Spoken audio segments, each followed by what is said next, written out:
Welcome back to the channel. This is Trendy Storm and you are watching 5th part of What If Naruto Awakens Celestial Chakra. If you enjoy this video, please like, share and subscribe to the channel. Now wasting no more time, let's start the story. 20 Jonin gathered in the Hokage's office early in the morning. The Sandaime swept past them all, taking a seat at his desk, while they all stood at attention. Before he spoke, he gave them all a silent, appraising look. To the surprise of many, Sarutobi declared, as I'm sure many of you have already guessed, this meeting is to discuss the Chunin selection exams. It will be held here, in Konohagakure, in 2 weeks. In a manner characteristic of his laziness, Kakashi said, "Oh? Is it that time of year already?" Asuma said, I thought it wasn't for a couple more months," glancing at Kurenai. The gorgeous redhead shrugged. "I had heard some rumors of increased activity in the other countries. I didn't realize it'd be related to the exams though." The Hokage was quick to clarify after hearing all of this. "Yes, well, things are a little complicated. 6 months ago, the exams had been scheduled for last month, but it was cancelled due to the attack on the daimyo. Since then, the man has changed his mind. He now believes that the attempted assassination has made the Land of Fire look weak to the other nations and that the only way to rectify this is to have the exams hosted in Konoha as we had originally planned. This was all finalized just a month ago." Numerous shinobi grimaced in frustration, but they were powerless to stop it. "Obviously, we will need to put forth our very best genin, which is why I have called all of you here.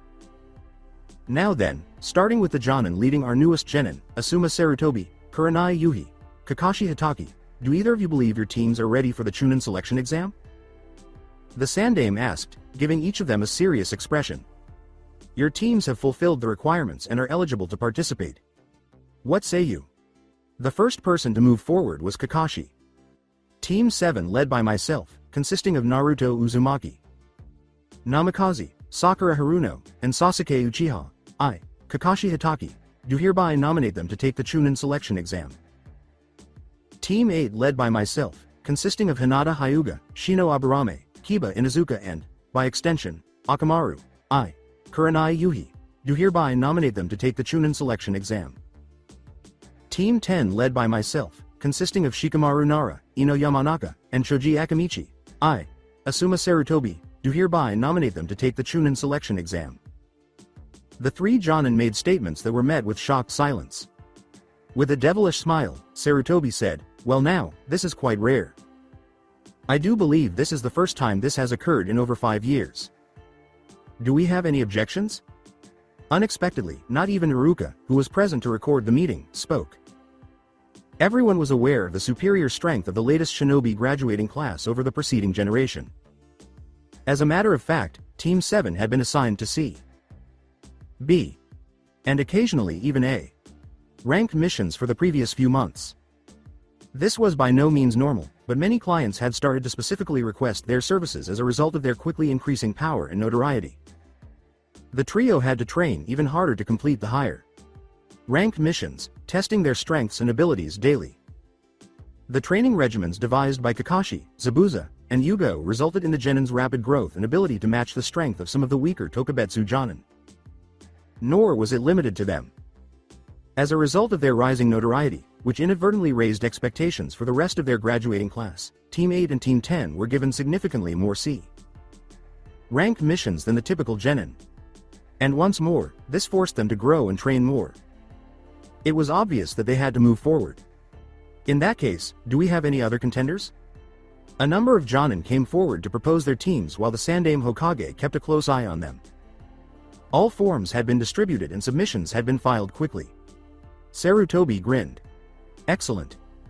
Given what's at stake, I suggest you all prepare your teams to the best of your abilities. Be advised that our allies from Suna will be arriving sometime either today or tomorrow. We do not want any incidents." Dismissed. Naruto stepped back and said, "Okay, Sakura, try again. It uses mostly the same concepts that you use with your Doden techniques." With a nod, the pinkhead proceeded swiftly through a series of seals, concluding with the tiger seal. Sweden. Suijinheki, water release, water formation wall. At Sakura's call, the nearby river erupted, pouring out to surround her in a barrier that would shield her from all sides. It wasn't the best defense, of course, because the wall was made of water, but it was a great place to start when learning how to work with water. And the pinkette was learning it for that exact reason, having just acquired the elemental talisman of water. Really, it had been a bit of a shock. They had been tasked with escorting Koyuki Kazuhana, the missing princess, back to her homeland in the Land of Snow for their previous mission. Much to everyone's surprise, Sakura found the elemental talisman of water in a hidden cavern while battling Techt. Out nuke. Nin and overthrowing the corrupt tyrant. Following a brief mental dialogue with Kaijin, the god of the sea, the elemental goddess bestowed upon her an additional spell that essentially amplified her feelings to the extent that it appeared as though she was experiencing extreme mood swings from hell. It goes without saying that this had resulted in a few amusing scenarios, but more on that later. In any case, the pink-haired Kunoichi eventually gained enhanced powers over yet another element by claiming the talisman, which moved her closer to finishing the set. She was currently practicing some fundamental moves in their preferred training area in an attempt to harness that power. Naruto remarked, "Cool. Looks like you got the hang of it. Now try the other one." "Hi," she exclaimed as she broke through a series of seals and raised her hand to her lips.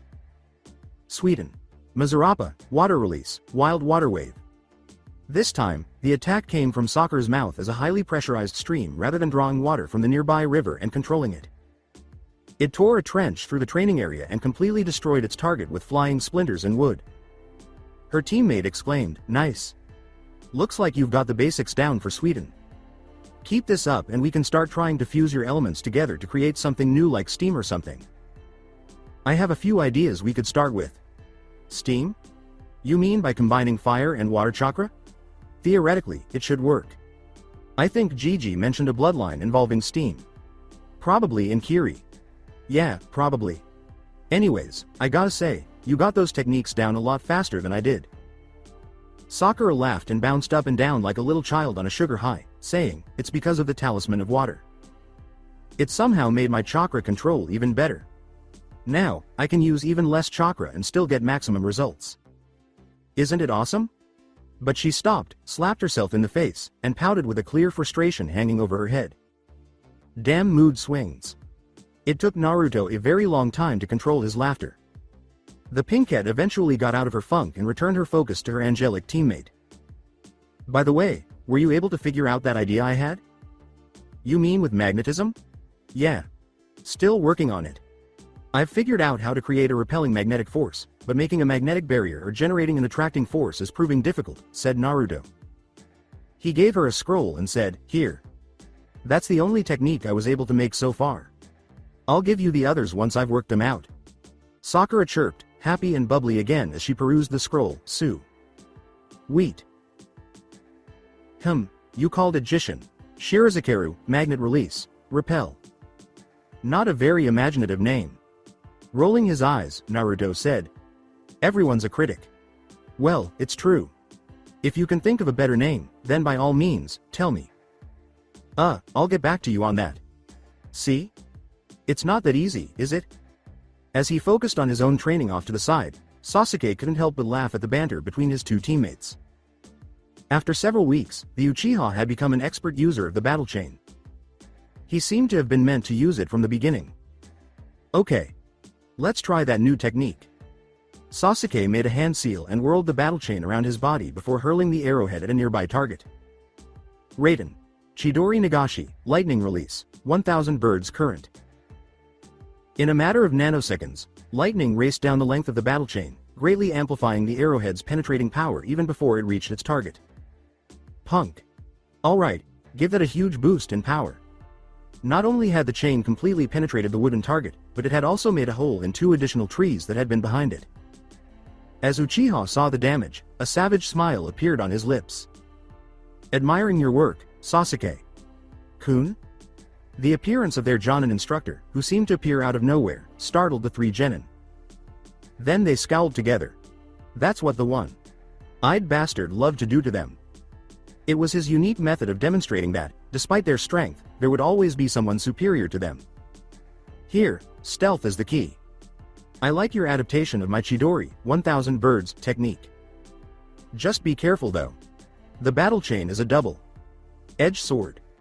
If you can run a current through it, then so can the enemy if they can get a hold of any part of it while you're using it." Sasuke scowled. That had not occurred to him. Typically, a shinobi would simply use a kunai to cut through wire if they became entangled in it. But his battle chain was too powerful to break. If the people caught by the wire weren't killed or rendered incapable right away, they might use it against him. He would have to exercise caution. "Oh, and I like the new digs," Kakashi commented, casting a critical glance at each of them. Naruto had decided to take Hideki's advice and update his uniform after obtaining his clan armor pieces. The look mostly stayed the same, with cargo pants, steel tipped boots, and a form-fitting tank top turtleneck layered over a mesh undershirt. But they were all white or light gray now, rather than the original darker color scheme. In addition, Naruto received a faded gold sash and a white sleeveless haori with the Uzumaki clan symbol on the back. Then he displayed his new clan armor to top it all off. He now genuinely had the appearance of a warrior angel sent from heaven. Seeing Naruto in his new quarters, of course, made his teammates decide to do the same. Wearing a black muscle shirt with the Uchiha clan symbol emblazoned on the back and matching black pants, Sasuke adopted a style that was reminiscent of Zabuza. There was a red flak jacket with the traditional Uchiha high collar worn over this. Additionally, it was redesigned to be more mobile than Konoha's usual issue while still providing him with some protection. He had on a pair of red shin and arm guards as well.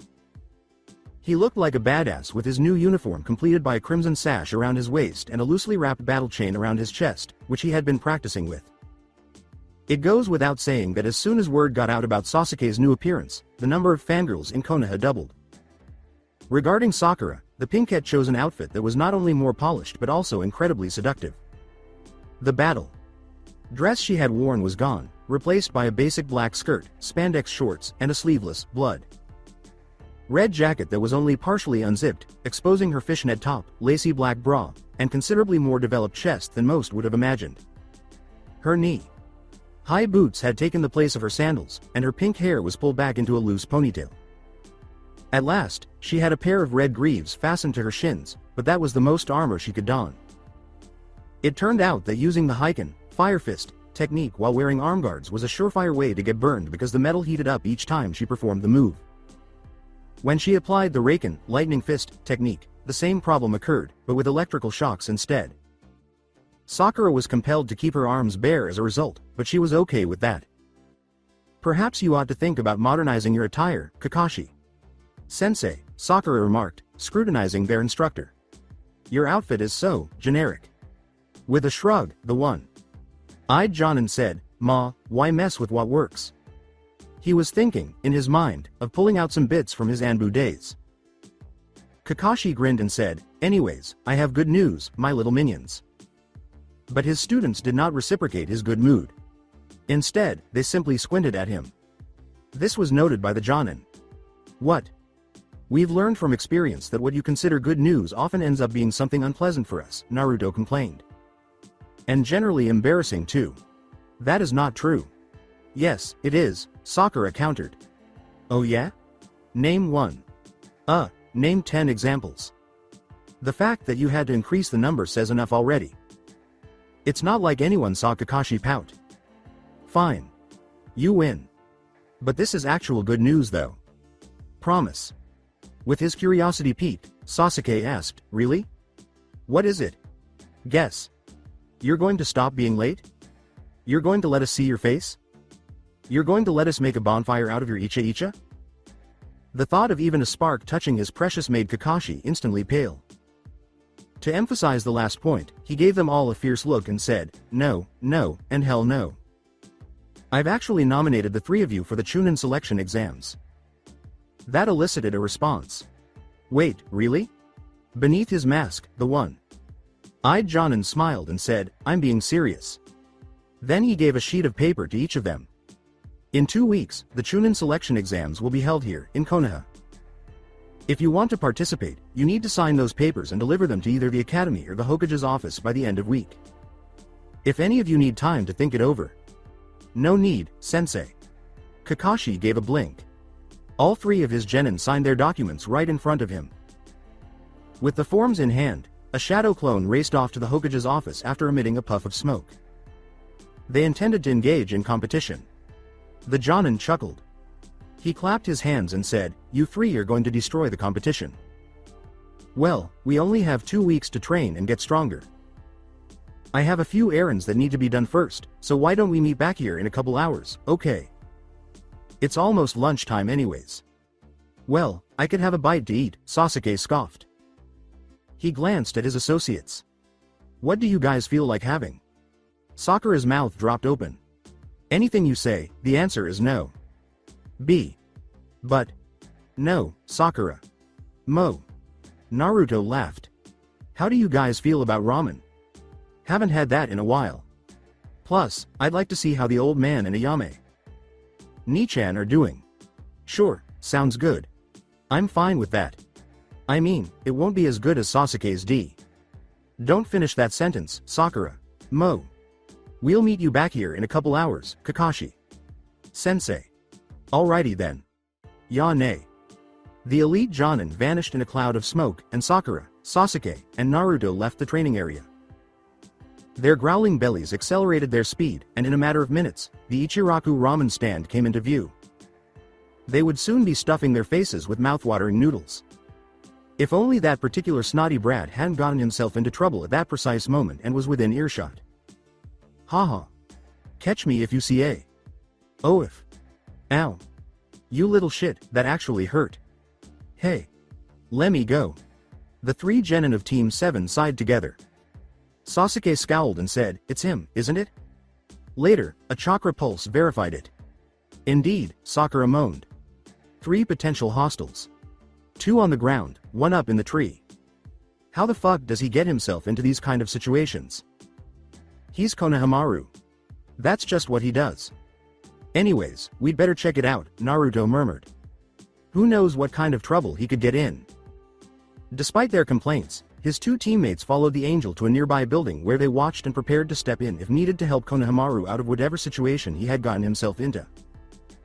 Of course, what they witnessed was a teenager dressed entirely in black, carrying a big bundle strapped to his back, and holding up the Hokage's very mischievous grandson by his shirt. Next to him was a large battle fan, a battle kimono, and a blonde girl with 4 pigtails. She was staring at her partner with visible frustration. They were both wearing headbands that said they were from Sunagakure, most likely for the exams. And close by were Moegi and Udon, Konohamaru's friends, who were hiding behind a tree in terror and not knowing what to do. Konohamaru yelled, "Let me go. Don't you know who I am?" An acerbic grin swept across the elder teenager's visage. "Yeah. You're the little twerp who bumped into me." The blonde said angrily, "Kankuro, enough. We don't want to get into any trouble." "Oh, please stop talking, Tamari," he retorted. "No one's going to know, and besides, he's the one who bumped into me. It's only fair that I teach him a lesson in return." A voice behind him said, "You might want to reconsider that statement." A slight but poignant jab in the side soon showed the Suna Nin that he was badly outmatched. He caught a glimpse of his sister's position from the corner of his eye, where she had a pinkette clutching a kunai to her throat. They were discovered. "Now, care to tell us why 2 foreign shinobi are harassing the Sandaime Hokage's grandson?" asked Sakura. "And why the hell are you wearing makeup? Are you an Okama?" she said after giving it some thought. "I am not an Okama." An enraged Kankuro exclaimed. "And I am not wearing makeup." Tamari laughed despite the state of affairs. She exclaimed, "I told you people would say that." Which did nothing but enrage her older brother even more. With a slight upward thrust of his kunai, Sasuke asked his prisoner, "You do realize that you're here as guests, right?" He looked up into the tree and said, "Assaulting the Hokage's grandson is a surefire way to get arrested and possibly executed. At least your friend was smart enough to stay out of it." The 2 Suna Nin turned pale at once. With a hint of shyness, they peered up into the tree, and to Team 7's amazement, fear revealed itself on their faces. A red-haired teenager with dark bags under his teal eyes and an enormous gourd strapped to his back stood on the lowest branch. Whoever this guy was, it was obvious he needed a lot of sleep. But what really struck me about the boy was his obvious waves of murderous intent and his complete lack of concern for the blade that Naruto, who was standing next to him on the tree branch, was pointing at his throat. Kankuro. Like the desert he came from, his voice was raspy. "Gee. Gaara.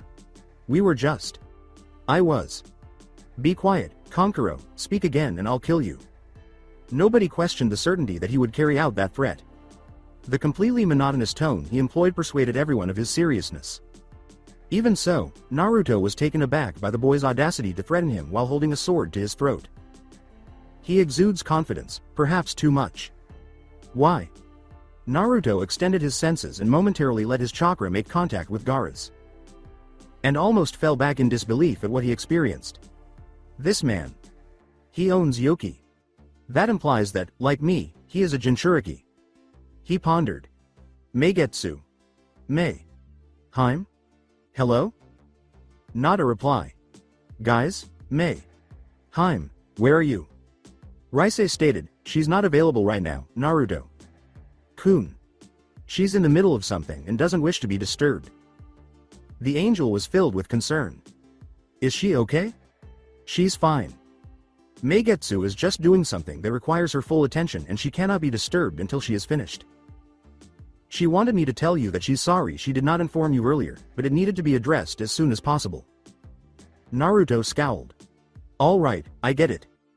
We can discuss this at a later time. In any case, which Biju do you think this Gaara guy has sealed inside of him? Kukio abruptly interrupted, saying, that'd be Ichibi no Shukaku, the Suna no Kenshin, incarnation of sand. He's fucking insane, but don't underestimate him. Shukaku has always been a crafty bastard. It's okay, Naruto thought to himself, glancing back out the window. He narrowed his eyes. The angel moved his sword to Gaara's neck and demanded, you just threatened someone with murderous intent in front of a Konoha shinobi. Identify yourself. Suddenly, he encountered resistance. He was surprised to see that a steady stream of sand had emerged from his gourd and was now deflecting his sword with an unexpectedly strong force. Sabaku no Gaara, the redhead said as he gave his name. And you are? Naruto Uzumaki. Namikaze, was his response. My teammates are Sasuke Uchiha and Sakura Haruno. I take it you three are here for the exams? Yes. I see. Well, make sure your teammate doesn't cause any more trouble. Next time this happens, we won't be so lenient. Received, Gaara stated, glancing at his colleagues. They winced. Sasuke, Sakura. Let them go. With caution, both sides eyed the other, but the two obeyed, freeing their prisoners and letting the two Suna Nin make their way away. While lowering his sword, Naruto did not sheath it, at least not with a Jinchuriki of dubious motivation and sanity in front of him. Gaara returned his focus to the angel at this moment. Naruto Uzumaki. Namikaze. You seem strong. Will you be taking the exams as well? Yes, we will. Good. You intrigue me. Naruto cryptically answered, be careful, brother. You may be the first, but I'm the ninth. The angel's eyes went from sky blue to demonic red for a split second, but it was enough. Gaara had noticed the shift. In response, his eyes had also changed, turning golden. Yellow and adorned with a black, pointed star with a dot in between each tip. Leaping down to land between his siblings, Gaara exclaimed, HMPH. Very well. Kankuro, Tamari, we're leaving. He shot Team 7 a knowing look, then swept his teammates into a sand whirl and was gone from view. Well, that was interesting, Naruto remarked following a protracted period of quiet. He was about to say something more when there was a loud crack. The tree the angel had been standing on suddenly collapsed, allowing him to escape it just in time. What the fuck? Sakura cried, drawing nearer to get a closer look. It's dead. The tree appeared to have been completely dry. Spun in the desert for the previous 100 years. Sakura gave the bark a gentle tap and marveled at how it crumbled beneath her fingers. Sasuke brought his Sharingan to life. I'm seeing trace amounts of chakra left in the tree. Must be one of his abilities. Fitting, given his name.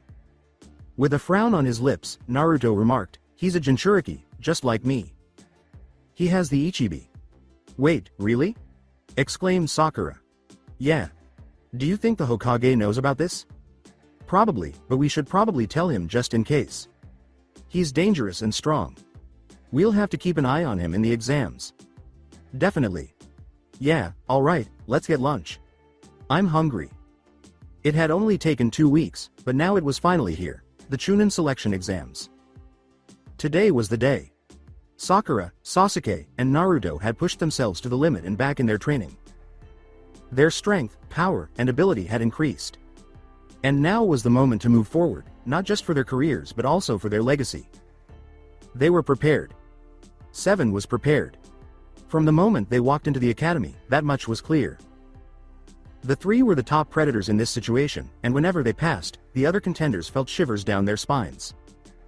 They were aware that they were at the top of the food chain. Sasuke remarked, "This is just sad," as he observed yet another group of genin ignore them. Naruto remarked, "Not everyone will be like that. There's still that Gaara guy. And I'm sure there'll be a few aces from the other villages." Good. Maybe this won't be boring after all. Just shaking his head at the Uchiha's battle lust, Naruto turned to face his partner with the pink hair. "Do you remember what room we're supposed to be at?" Sakura replied, "Room 301, so one more floor up," as they turned the corner and proceeded down the hallway. They were taken aback to discover a group of genin attempting to enter a room, with 2 more shinobi obstructing their path. Of course, that caused the Chunin aspirants to object quite vehemently. "Get out of the way. You're blocking the door. Come on. Let us in. Excuse me, most youthful people. Could you please let us?" Wop. Sakura, Sasuke, and Naruto saw a certain well-known teenage guy clutching his cheek as he fell back into his teammates' arms while wearing spandex. The remaining genin at the door instantly rallied to Lee's support, yelling and shouting at the 2 Chunin in disguise to let them pass. They were oblivious to Lee, Tenten, and Neji disappearing amidst the chaos the entire time. Team 7 grinned and trailed behind them. On the next floor, they made up ground. Tenten exclaimed, "Naruto!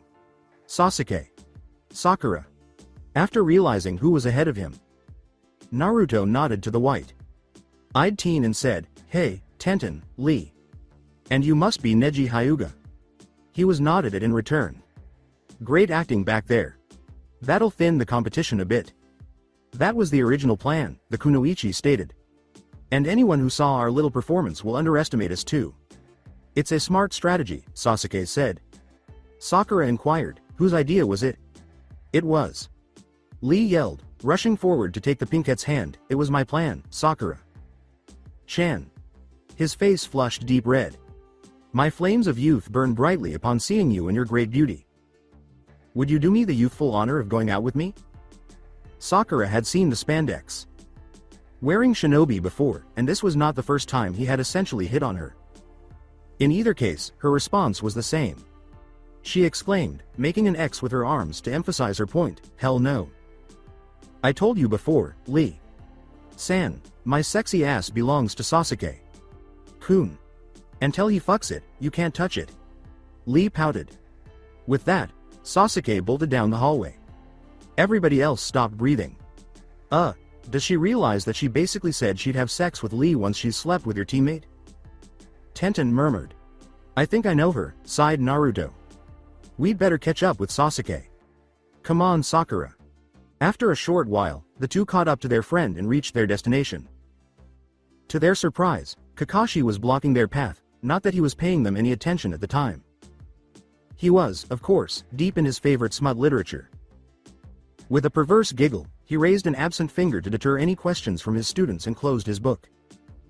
He smiled at them and said, "Great, all 3 of you came.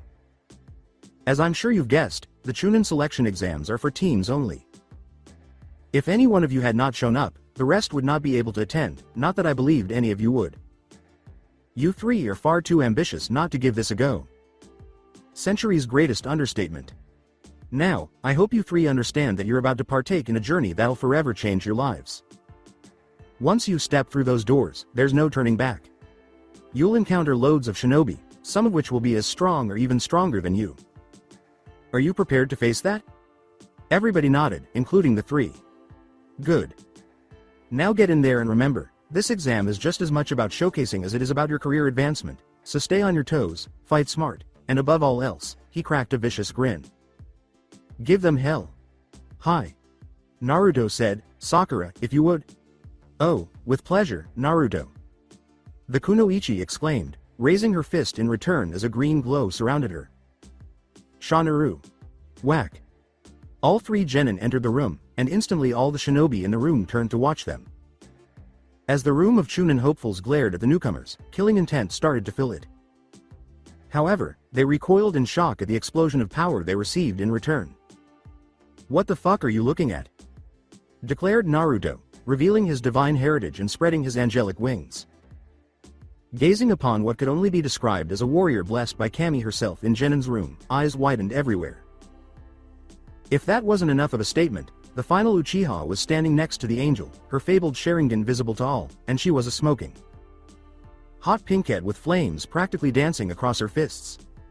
Indeed, they didn't want to mess with these guys. A familiar drawl said behind them, "Oh great. You three are here too. Troublesome." Team 7's Genin turned to see Shikamaru leading the way as they approached their former academy classmates. "Speak for yourself, Shikamaru." Kiba snarled, giving Naruto a menacing glare.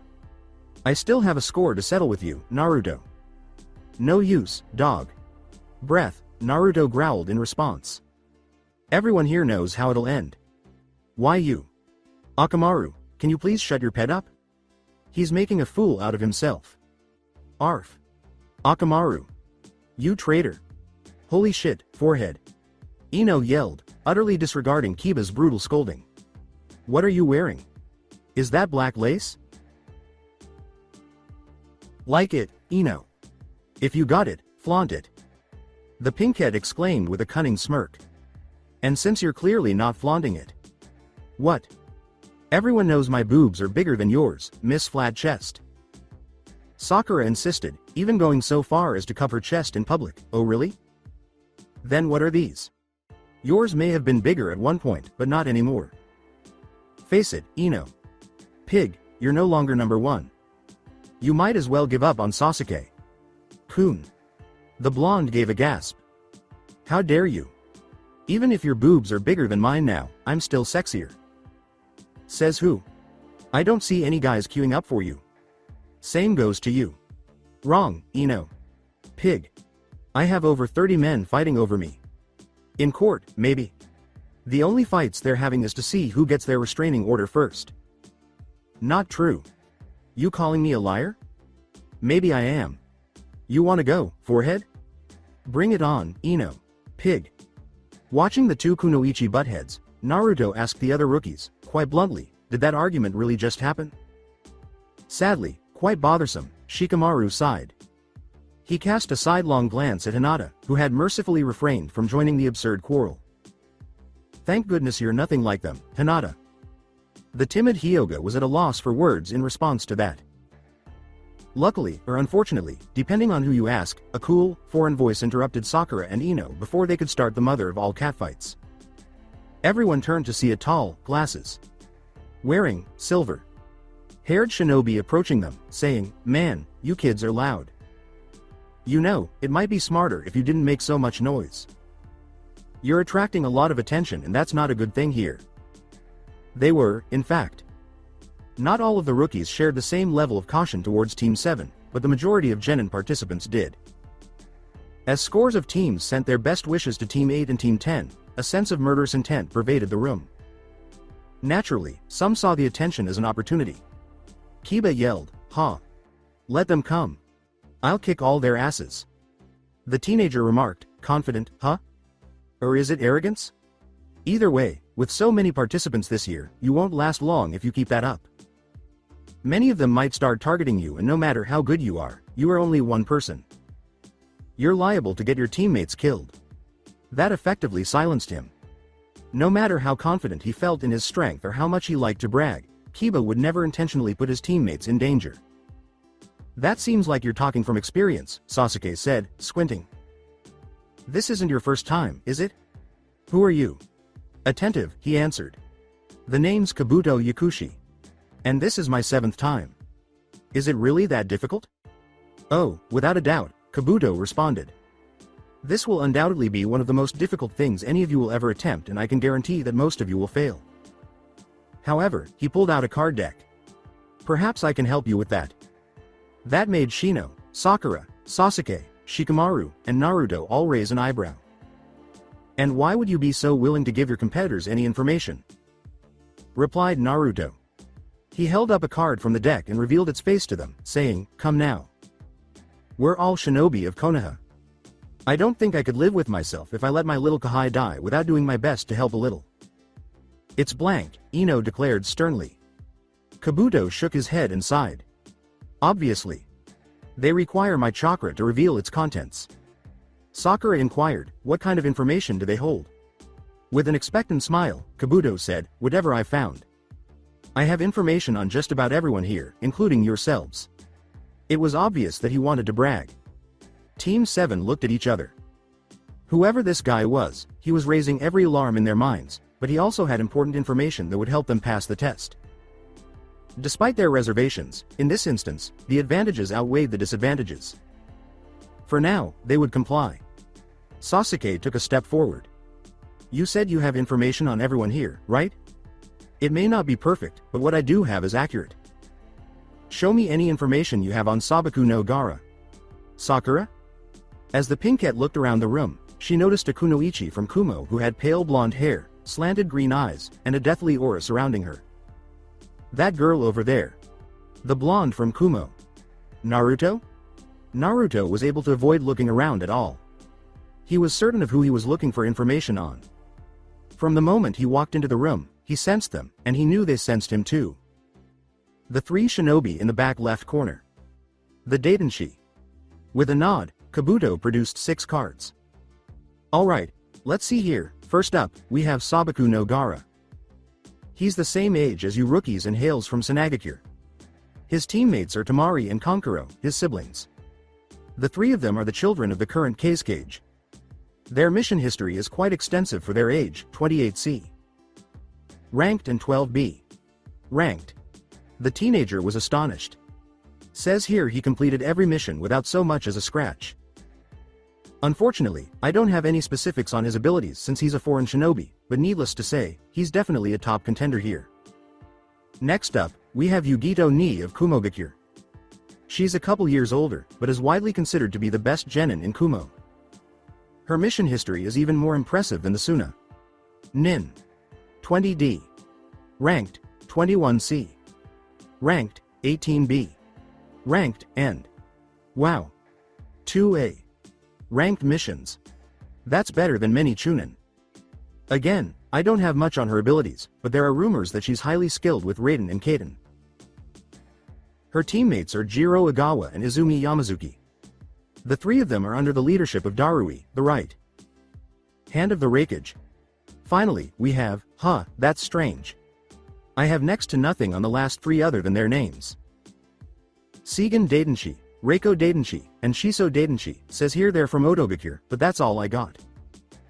As they processed the information and looked over the shinobi they had asked for information on, the 3 genin of Team 7 nodded in gratitude. But their primary concern was the 3 Daidenshi. All they had hoped for was something, anything, to have on hand in case they got into a fight. Kiba abruptly asked, jerking his head in the direction of Team 7, what about them? Every one of the 3 moaned. He looked up at them with open shock and not insignificant fear. Team 7, under the leadership of the infamous Kakashi Hitaki, the copy. Nin. Together, they have done a total of 30D. Ranked, 35C.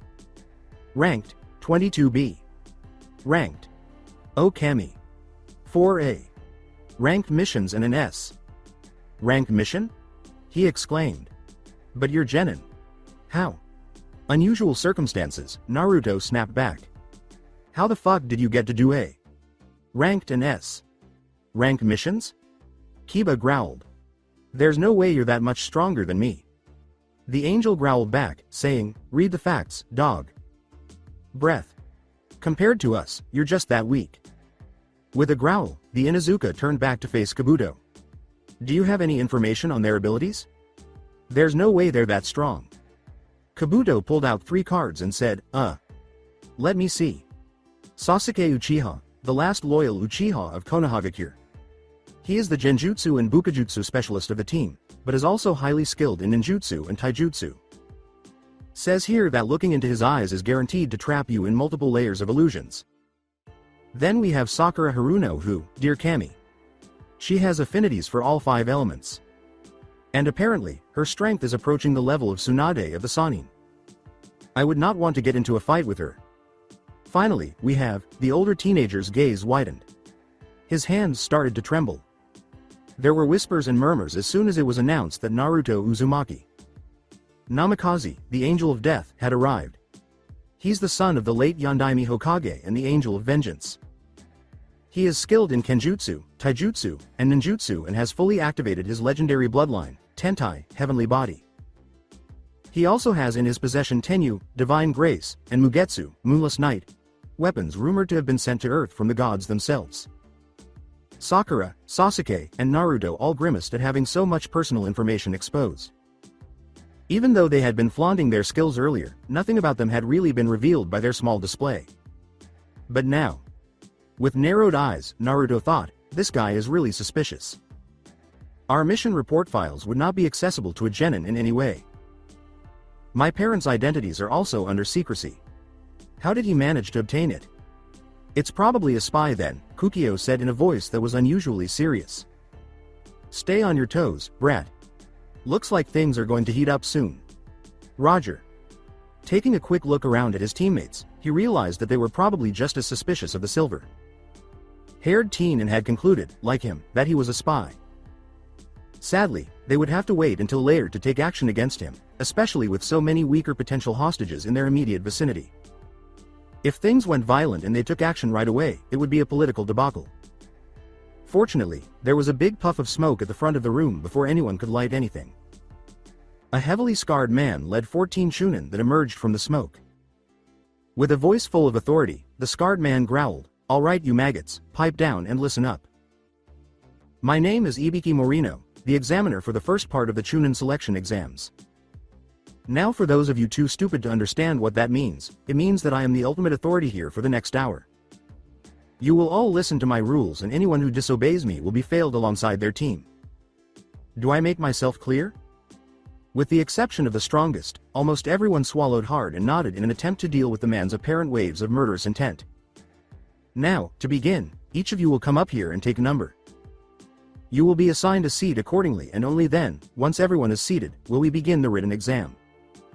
Naruto mumbled, a written test. Can't say I was expecting that. Sasuke inquired, are you going to be alright? Sakura angrily remarked, you sucked at written test back in the academy. The angel waved off their worries, saying, I'll be fine. You go. Nichan figured out a way for me to learn all the stuff from the academy a few months ago. I won't get them all right, but I should be able to figure out at least a few of the questions. Okay, if you're sure, Sasuke replied as he went to acquire a number from a Chunin examiner. Everyone was in their designated seats in a matter of minutes. It should come as no surprise that the teams were divided by the seating arrangement. Naruto noticed as he scanned the room that Sasuke was seated closer to the front near the end, and Sakura was seated near the back, next to Kankuro. Naruto was likewise seated close to the end, but he was positioned more in the center of the space and across from his teammate. Yugito was seated next to him and was observing him with interest. He smiled courteously at her. Good luck on the exam, Yugito. San. Startled, the blonde nodded once more before turning back to face the examiner. Okay, now that everyone is seated, I'll explain how the exam will work. Listen carefully, brats, because I'm only going to say it once and there will be no questions. Ibiki's scowl quickly put an end to any dissent the Chunin aspirants may have had regarding the no questions rule. Now, this exam uses a subtraction system. All of you will start off with 10 points and for every incorrect answer you get on the 10-question exam, you will lose a point. In addition, if you're caught cheating, you will lose 2 points for each offense. If you end up with a 0, you fail. Ibiki's face lit up with a vicious grin, as will your whole team. The room erupted into a roar, as was to be expected. What? How is that fair? Didn't you just say this was a team test? Why don't our teammates' scores count? What the fuck? Silence. Suddenly, a crushing wave of power and killing intent swept through the room, and everyone fell silent. Every single shinobi who had the audacity to criticize Ibiki was met with a glare from him. Those are my rules. Feel free to leave if any of you brats got a problem with it, he angrily said, gesturing to the door. Not a single person moved. No one? He inquired. He grinned. Good. Then you may begin your tests, now. Papers were turned over in a quiet flurry. And in less than a minute, every genin in the room was staring at the absurdly difficult questions with a confused look on their faces. This is what the fuck is. In his mind, Naruto made a demand. Thanks to Kakashi. Sensei, I can solve the cryptogram, the Fuinjutsu question, and the Anbu protocol question, but how could anyone figure out the rest? Naruto's eyes narrowed as he looked around, observing that most of the other genin in the room were experiencing similar levels of annoyance. 3 persons. They have been writing non-stop since the test began, and their chakra levels are significantly higher than normal for genin. Do they resemble plants? Why, if so? It was as though a light suddenly went out in his head. Naturally. They want us to be unfaithful. That clarifies the peculiar rule, Naruto considered. Then he scowled. However, none of my methods can be applied to the collection of information. That's not true. Huh? What topic are you discussing? Reflect, kid, Kokio uttered. In such a scenario, what can Kuden, void release, accomplish? What? Nothing. If you really can't see the solution, then you're even dumber than I thought, and that's saying something, ya brat. How the hell does the void help me here? I know it's the connecting force between realms, but that doesn't do squat in a situation like this. And besides, the only things you've taught me how to do with Kuden, void release, is... Oh, the angel said, refusing to rise to the bait as a tick mark appeared on his forehead. Yes, oh. Stop talking. Why must this moron be the Mugetsu wielder, Shinigami? Sama? Muttering under his breath, Naruto raised his hand to his left eye, gathering some celestial chakra in his finger while disguising his movements by making it appear as though he was simply going to rest his head against his palm. But before he could cover his eye, Naruto twitched his finger downward, causing a tiny tear to appear in space before his hand covered it. Simultaneously, a tear of the same size emerged just millimeters above the head of one of the plants, perfectly blending in with the shinobi's spiky black hair. Kuden. Kaiheki, void release, crossing gate. And just like that, Naruto was able to see the paper of his chosen target by peering through the gap in space concealed by his hand. As he began writing, he thought, I just hope Sasuke and Sakura can figure out ways to cheat. Luckily, both of his teammates had deduced the real objective of the exam. Sasuke just used his Sharingan to mimic the person in front of him, while Sakura spent a good long minute making every shinobi nearby blush by cursing out the examiner. Sakura then used her enormous brain to figure out each question because she lacked any intelligence-gathering techniques. After 2 teams failed in 15 minutes, Team 7 had all the answers except for the 10th question. Ibiki watched all of this with a sly grin. The T&I specialist had followed them from the beginning because he wanted to witness their abilities firsthand after hearing about their numerous exploits. He was impressed thus far. Kakashi makes good broths. It appears that the pink-haired Kunoichi was able to figure everything out while the Uchiha used his Sharingan. In the academy, she must have read a great deal. Ibiki thought to herself, it must be something similar to what the redhead from Suna is doing. As for Naruto-san, I doubt any of the Chunin examiners have figured out what he did. Hell, I would have missed it too if Hiro hadn't run his hand through his hair. She glanced at said Suna. Nin. The boy and his teammates had completed their exams. The exam went on slowly for the remainder of it. Everyone had by now essentially figured out what the real goal of the test was. Regretfully, that did not imply that they were competent information gatherers. Approximately every 2 minutes, someone gets detected for cheating and fails. Unfortunately, that wasn't enough for Ibiki, who had only 20 minutes remaining. Ibiki scowled and mentally did some quick math. Quite the extraordinary batch we got this year. 6 teams from Konoha, both teams from Ado, 2 teams from Kumo, 2 teams from Suna, and the 1 team from Yuki have all finished. We need to increase the tension if we want to further reduce the competition, considering the remaining time. The temperature quickly increased by a few degrees after a quick glance in the direction of the Chunin examiner closest to the thermostat. Then he started to give off a hint of murderous intent, not enough to draw attention to himself but enough to make a few of the less strong contenders perspire and or become alarmed. 12 more teams were out 10 minutes later. 45 minutes had passed, finally, after what felt like an eternity. After the final unsuccessful team left, Ibiki moved back to the front of the room. A few shifted guiltily in their seats. Well now, looks like we either got some very smart genin or some very good cheaters. Regardless, you lot are all that's left. I will now give you the final question, but before I do that, there will be a couple more rules. What? Oh come on. More rules? That's not fair. Ibiki growled, tough. And silenced any objections. There was confusion everywhere, but the T&I specialist ignored it and continued, saying, life isn't fair, especially in the life of a shinobi.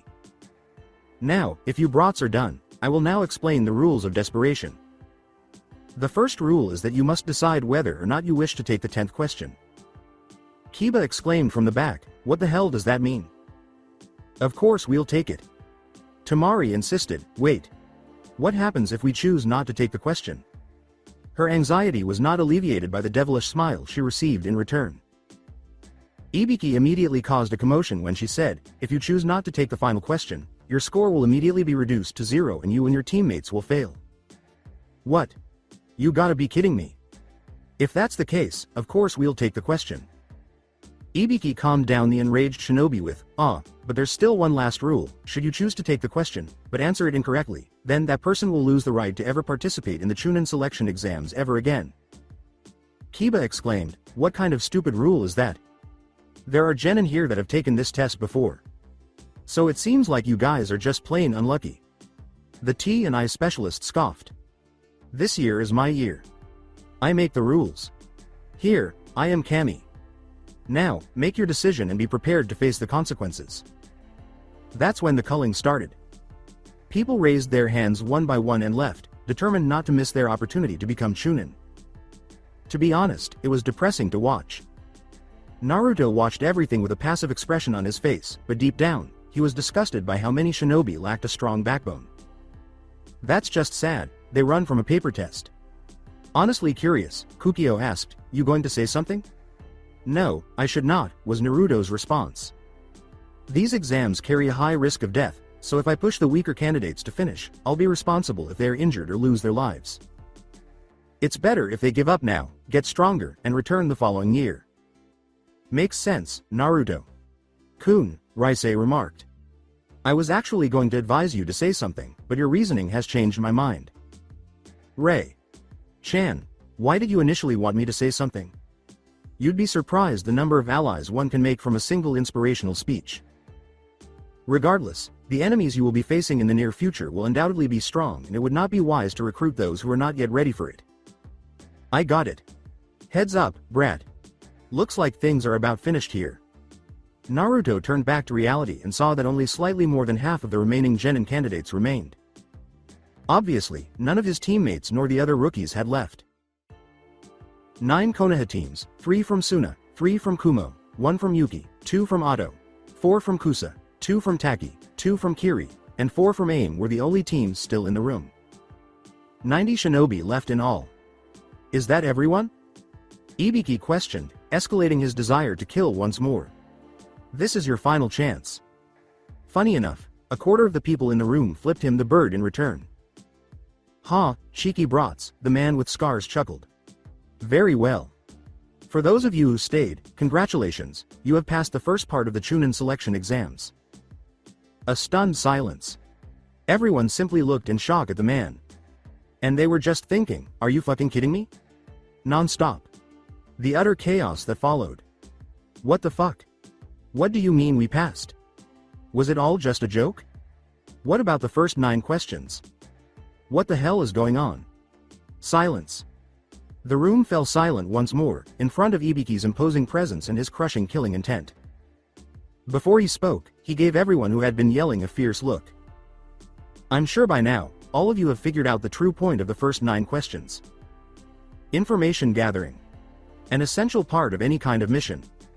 However, the final question was to see what lengths you'd be willing to go to finish a mission. Our lives as shinobi are always on a knife's edge and one day, make no mistake, you will reach a point where everything boils down to a single decision. Life or death. In short, the entire first exam was a makeshift mission. You were tasked with obtaining information with your own abilities without being discovered, and then, you had to choose whether you were willing to act on that information, despite the potential consequences.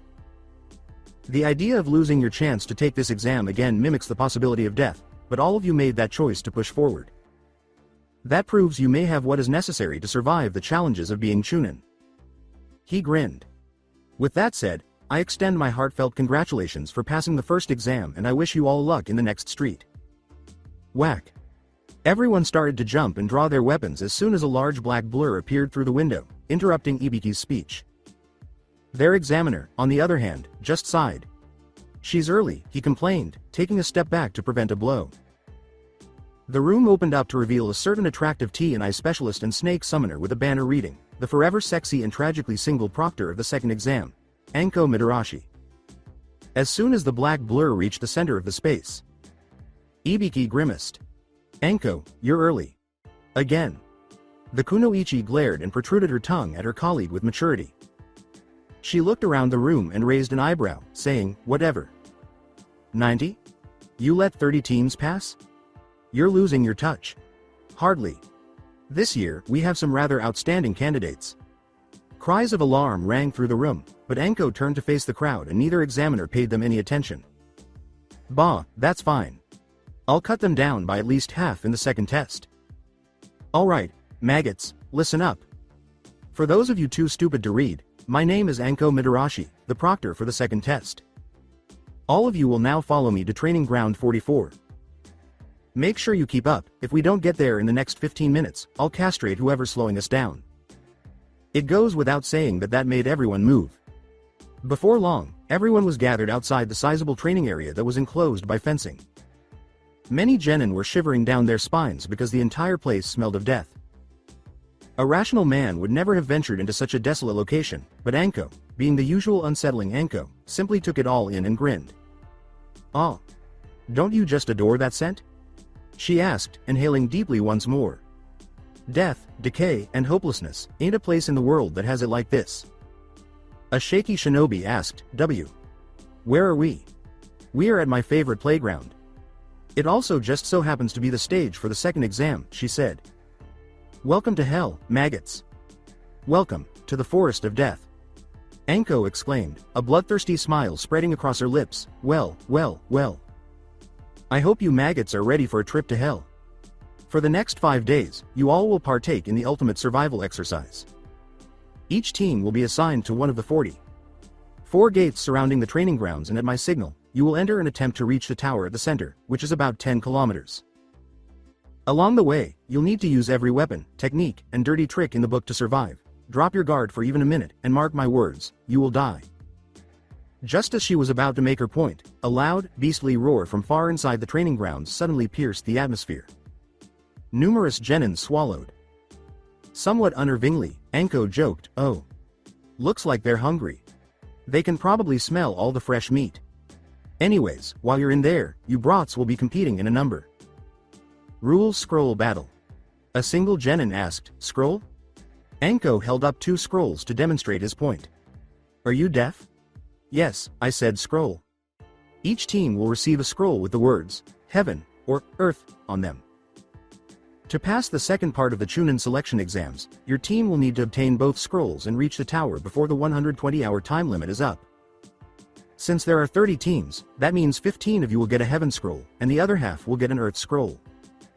Ino exclaimed, wait, but that means only half of us will pass. Anko deadpanned, way to go, Blondie, you can do math. Yes, only half of you will pass. For the next 5 days, you and your team will be on your own. Food is plentiful, though I suggest avoiding the man-eating beasts and anything poisonous. Somewhere in the throng, an individual named Akamichi mourned. Now, there are also a few rules that will get you disqualified, so listen up. Rule number 1. Those that don't make it to the tower within the time limit will automatically be disqualified, regardless of whether they have both scrolls or not. Rule number 2. If you're missing a teammate or if a teammate is killed, you will fail. Rule number 3. You are not allowed to look inside the scrolls until you reach the tower. Understand that once you accept to partake in this test, you will not be allowed to quit. If anyone wishes to back out, now's your chance. Nobody shifted. Anko asked, glancing around, anyone? Good. Now, sign these forms releasing us from any responsibility from Konoha in case any of you die and exchange those forms with the Chunin for your scroll. Once you've obtained your scroll, go to your gate and get ready for my signal. Sasuke moaned, casting a disdainful glance at the shadowy forest. Great. Back here again. Standing at the designated gate with the rest of his team, he waited patiently for the signal to enter. Hey, with all the training we've done here, you should be thanking Zabuza and Kakashi. Sensei, Naruto remarked, adjusting the straps on his armguards. It felt a little too snug. It means this'll be a piece of cake. Hey, y'all think we could try going into Sector 21? That's the only part of the forest we haven't been to yet. Sakura asked, jumping up and down. Oh. Aren't there supposed to be huge tigers living there? Yeah. What do you think, Sasuke? You down for going to Sector 21? Looking into the distance, Sasuke's eyes turned Sharingan red. Sounds good to me. To be honest, there's something that seems to be, I don't know, calling to me. It's weird, he muttered. Feels kinda familiar in some way. As they too extended their senses in response to this new development, Naruto and Sakura scowled and squatted. The angel inverted itself. Chan? Kokyo? Are you both sensing anything outside of yourselves? Yeah, I do. Unfortunately, I can't tell what it is. It's pretty heavily masked, Kukio replied. I'm surprised the Uchiha can sense it, to be honest. It must be calling out to him. Raisei questioned doubtfully, Kukio, do you think it could be? It's possible, though I personally hope not. You know he and I don't get along. Well, I can understand why, since he's the epitome of a gentleman and you're a blatant pervert. Hey. I know him better than you do. He is just as horrible as I am, if not more so. Naruto inquired, what are you guys talking about? Hunch only, brat. I'd prefer to hold off on speaking until we are positive. This object seems to be calling for Sasuke. Is it harmful? If it's what we believe it to be, Sasuke-san won't be in danger. If anything, it will be a huge benefit. All right, then. Raisei and Kokyo agree that we should head to Sector 21, Naruto said, turning to face his teammates who were patiently waiting for him to conclude his mental dialogue. Sasuke, they have a feeling about something that's calling to you, but they won't reveal it to me until they're positive. The Uchiha scowled but said nothing in response, changing the subject to, so what should we do about the competition? If not the Daidenshi and the other rookies, is there anyone else we should specifically target or steer clear of? After giving it some thought, Naruto replied, I can send out a couple clones to scout him and his team out, but it'd probably be best if we avoided them for now. I don't like the idea of facing Gaara without knowing more about his abilities first. Likewise, for Yugito and her group. She's probably a Jinchuriki as well. Do you know which one she's holding? No clue, but if her last name is any indication, then probably the Nibi. Kabuto, what about him? I think we're in agreement that he's a spy, Sakura inquired. There were some things he should have classified as confidential. A genin could not have possibly gotten access to that. This is someone who successfully infiltrated and stole classified information from the strongest hidden village in the elemental nations and is unafraid to flaunt that info, Sasuke said, so we should probably avoid him. His strength is probably on par with a Jonin. You're probably right, Naruto replied. Once we get to the tower, we should bring our suspicions to whoever is in charge. Sounds like a PLA. Alright, you shitbags. The second part of the Chunin selection exams will begin in 3, 2, get the fuck in there. Anko's voice boomed out abruptly. The gates parted. It was time for the test. Naruto? Yes, Sasuke? Is there anything we should do? What are you trying to say? Well, look at it. I am looking at it. And you see nothing wrong with it? Not really. 20. 2 tigers are unconscious now. All right? Well. Shouldn't we intervene somehow? Sasuke, what about you? Yes? You know how much Sakura loves tigers.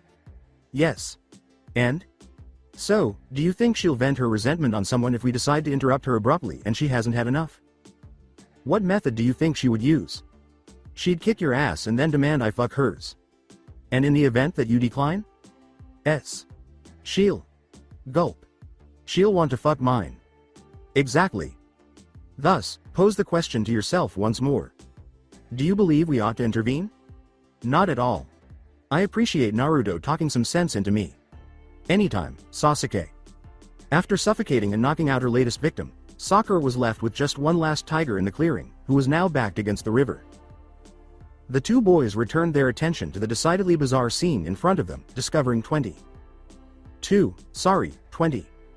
3, unconscious tigers lying all around them, courtesy of their overly enthusiastic pink-haired teammate who had been unable to resist hugging every single one they encountered, even as they tried to maul her or escape. The thing was the size of a small house, but it looked terrified. Look at you, cat. I just want to love you. I won't hurt you. All of a sudden, Sakura froze. Every one of her senses were screaming at her that danger was coming, and it was coming fast. Naruto. Hello Sasuke. Both of them raised their eyes. Welcoming arrival. It is 5 o'clock. ETA? Sasuke questioned as he and Naruto instantly drew swords and turned on their bloodlines. Whoever it is, he is approaching quickly. 30 seconds. Is Dachi what it is? Naruto inquired. I'm not sure. The chakra signature simply disappeared. Hold on. Closing her eyes, Sakura sent out a concentrated pulse of chakra and waited. Within a half second, she received a mental map in her head. Even with her eyes closed, she could easily sense her teammates' unique chakra's flare in preparation for battle. But what caught her attention was the absurdly powerful signature approaching them at what felt like Mach 2. Not only was it strong, but it also felt vile, twisted, and corrupt beyond all belief. It's not Daidenshi, but he's S. Ranked. And Klo. Shit at 300 meters. He is present. What? Say what? Futon. Great breakthrough, wind release, Daidopa. Naruto snarled and took a deep breath before countering with the same move, Futon. Daidopa, wind release, great breakthrough. Very nearly blew all three of them away had they not anchored themselves with chakra as winds with enough strength to uproot trees suddenly burst out of the forest. With a tremendous roar, the two hurricane force winds collided and quickly cancelled each other out. There was a moment of silence as Sakura, Sasuke, and Naruto prepared themselves fully, peering through the cloud of dust that now hid the clearing created by the two powerful wind techniques, hoping to see their enemy, but they were unable. Sasuke swore, shit, I can't see him. I can't either. Sakura? Naruto inquired. Ask yourself, you jerk. Sakura let out a screech. A shinobi stood atop a massive snake that was easily 50 feet long when it emerged from the dust. Kukuku. Shame I couldn't separate the three of you, but I suppose that just makes things more fun, the voice hissed. Akusa. Nin. No, something was wrong about this one. Sasuke snarled, you're no ordinary shinobi. What on earth are you? Why did you attack us? Naruto demanded. Sasuke-kun, only two shinobi in the elemental nations possess the ability to call forth snakes that large. Among them is our examiner, Anko Midarashi, and the other one is Orochimaru the White Snake, an S. Ranked missing. Nin of Konoha and a member of the Densetsu no Sanin, Sakura swallowed. Murder, experimentation, and possession of crucial, top secret information worth 3 of the 5 major shinobi nations are the charges for which he is wanted. He is extremely proficient in the arts of ninjutsu, genjutsu, taijutsu, fuinjutsu, and kenjutsu. He has demonstrated his abilities against many of the greatest shinobi in history, including the Sandaime Hokage. It wasn't even funny how far out of their league they were. My, laughed sarcastically Orochimaru. I have to admit, Sakura Haruno, you have a pretty amazing memory. Despite my spy's best efforts to downplay my name in your academy textbooks, you seem to know a great deal about me. The first to realize it was Naruto, who scowled and said, spies. Kabuto. That's right. How insightful of you, Naruto. Kun. With a vicious smile, the snake Sanin declared, Kabuto is actually one of my spies. It's amazing how fast you were able to solve the problem. I doubt you're here just to tell us who your spies are, Sasuke growled, his suspicions confirmed by the even wider smile the man sent them. If Kabuto is a spy, then there's a good chance his teammates are too. What would you like? Why now, when you haven't visited Konoha in years? Why did you have to come out of hiding for this year's Chunin selection exams? What made them so special? You have no idea how happy it makes me to hear that Sasuke Kun is asking the right questions and drawing all the appropriate conclusions. And you're right. He laughed. I have returned to Konoha after a protracted absence for a reason. And how would that be? Something unique. Something very, very tasty. The 3 genin were shivering from the murderous intent in his words, and it didn't help that he was staring at each of them, sizing them up, his eyes lingering on Sasuke's eyes above all else, Sakura's elemental tattoos on his shoulders, and Naruto's swords and wings. Shit, he's gay. Isn't Orochimaru supposed to be like 50 years old or something? Gah. Why is it always me? Isn't an S. Ranked gay pedophile a little too much, Kami? Sama? Sasuke thought, mentally sobbing. Guys, he's looking at me. Sasuke paled considerably upon realizing the Sannin was leering at him more than his teammates. Gigi said that Orochimaru is possessed by a power complex and is studying every method known to man. I'm ready to wager that, Sasuke, he's most likely pursuing your Sharingan for that reason, Naruto growled, advancing ahead of his comrade. But how is he helped by the Sharingan? Even after years of ownership, even Kakashi Sensei can only use it seldom. There's a reason why the Sharingan is a bloodline limit unique to the Uchiha clan. A normal shinobi, even one as strong as Orochimaru, simply won't be able to use the Sharingan properly because their bodies have evolved to handle the chakra drain and mental information as efficiently as possible, Sakura said. Orochimaru, looking genuinely impressed, said, "It seems I misjudged your intellect, Sakura. Chan. You are correct on all accounts. I could not use the Sharingan to my full potential even with my own immense powers. No, I have to cast off this weak body and get a new one for myself in order to access the full power of the Sharingan. Yours, Sasuke. Kun." Turning green, Sasuke thought, "I think I'm going to be sick." He is not yours to have. With a growl, Naruto's entire body started to radiate celestial energy. He sighed, "Ah, Tentai, heavenly body. Even after all these years, I've yet to find a way to study your clan's unique powers. As much as I desire the Sharingan, the bloodline of the Uzumaki clan has always fascinated me. I have never seen a divine seal like the one that sealed the bloodlines of any Uzumaki I killed or captured. It seems as though Kami Sama is defending your clan on her own. It really is annoying." His vision went red, and Naruto was certain he was shaking when he heard that this vile creature had killed his own clansmen on purpose in order to study their bloodline. His tenants were undoubtedly trying to calm him down and prevent him from acting rashly, but he disregarded them all. Saidoryu. Daitengiri, Holy Sword Style, Great Celestial Slash. Orochimaru didn't even blink when his summon unexpectedly died. In fact, he appeared pleased, as a tremendous wave of golden energy shot from the angel's blade and instantly severed the serpent the Sannin had been standing on. I was starting to get tired of all this talk, he growled, softly stepping onto the ground. Now let's go to war. Our lives are on the line. Demise. Destroying. Destruction. They felt as though an extremely evil intent to kill them had suddenly descended upon them, bringing them to their knees in their struggle to remain conscious. How can a human have so much power? Naruto thought, gasping for air. He could see, out of the corner of his eye, that both of his teammates were in similar conditions. No. A surge of strength shot through him. I can't give in.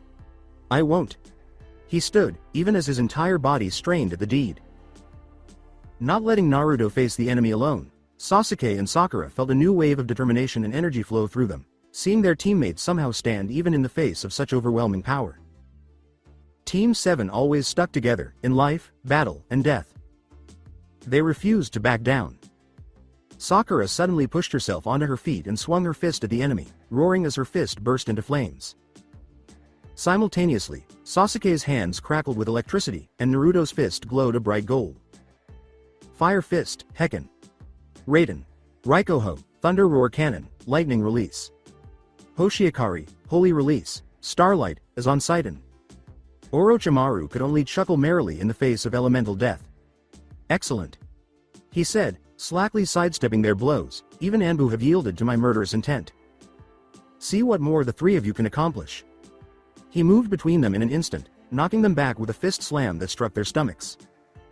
OMG. Screw it. Naruto swore and clutched his stomach as he skidded to a stop. He hits harder than Zabuza. A second later, his instincts screamed for him to duck just as Orochimaru appeared next to him, his foot already in motion. The angel immediately dropped onto one hand, just barely avoiding the attack and giving him the perfect angle to retaliate. Boss coat, shoulder roast. As his leg struck Orochimaru's guard, Naruto grimaced despite expecting it, the Sannin raising an eyebrow. My, that was some kick. That was almost palpable. I'm not finished yet. A tender eyes. He yelled, turning to swing his other foot. More favorable.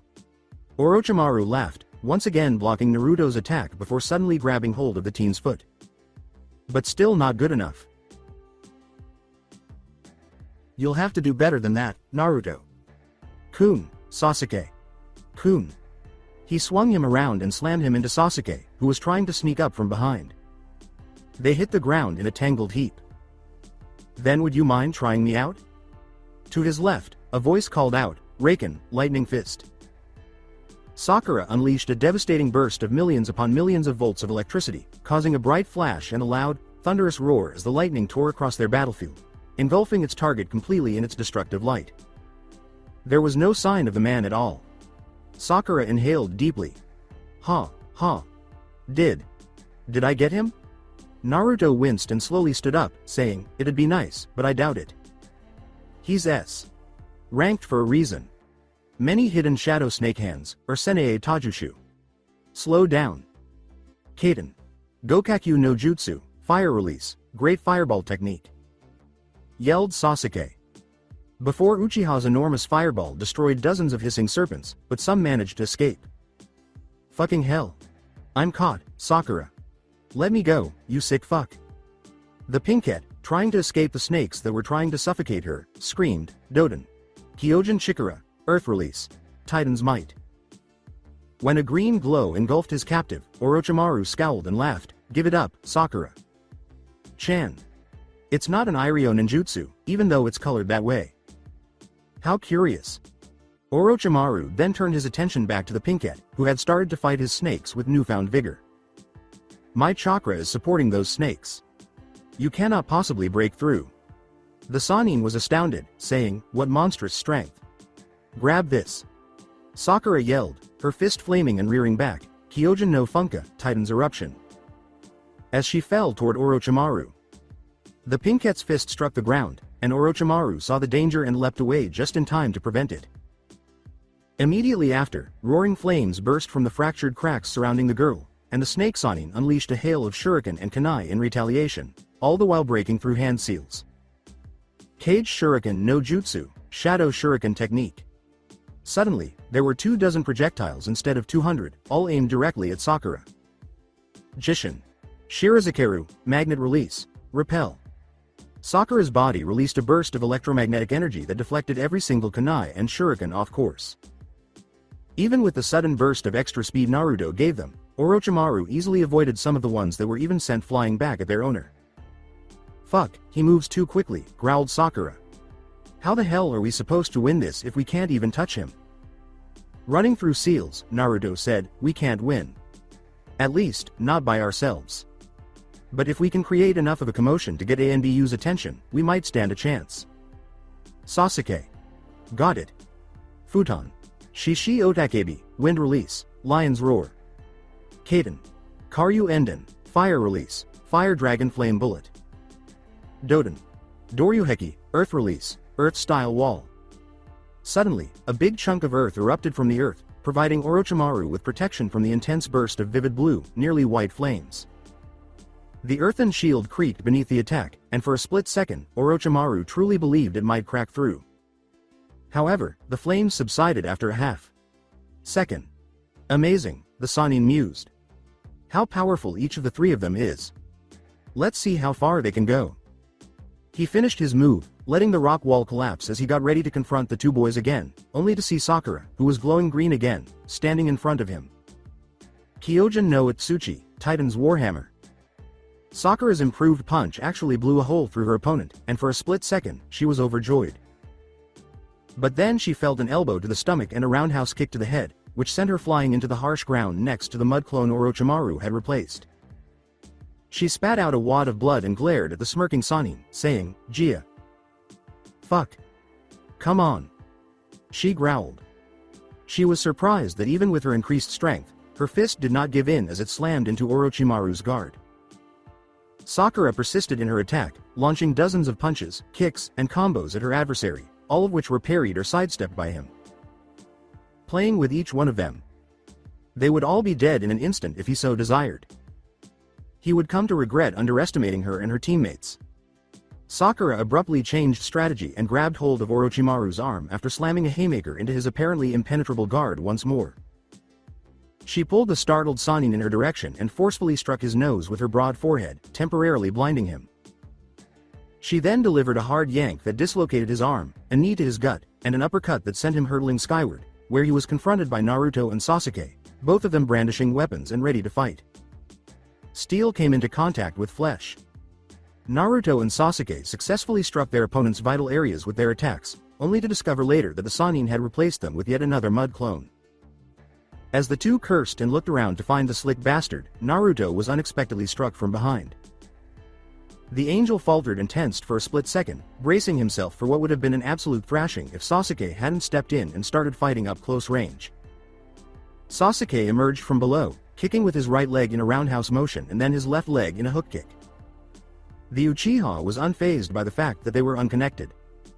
Instead, he tried to sneak an uppercut while Orochimaru was busy blocking, using the momentum of his missed kicks to deliver a series of quick jabs.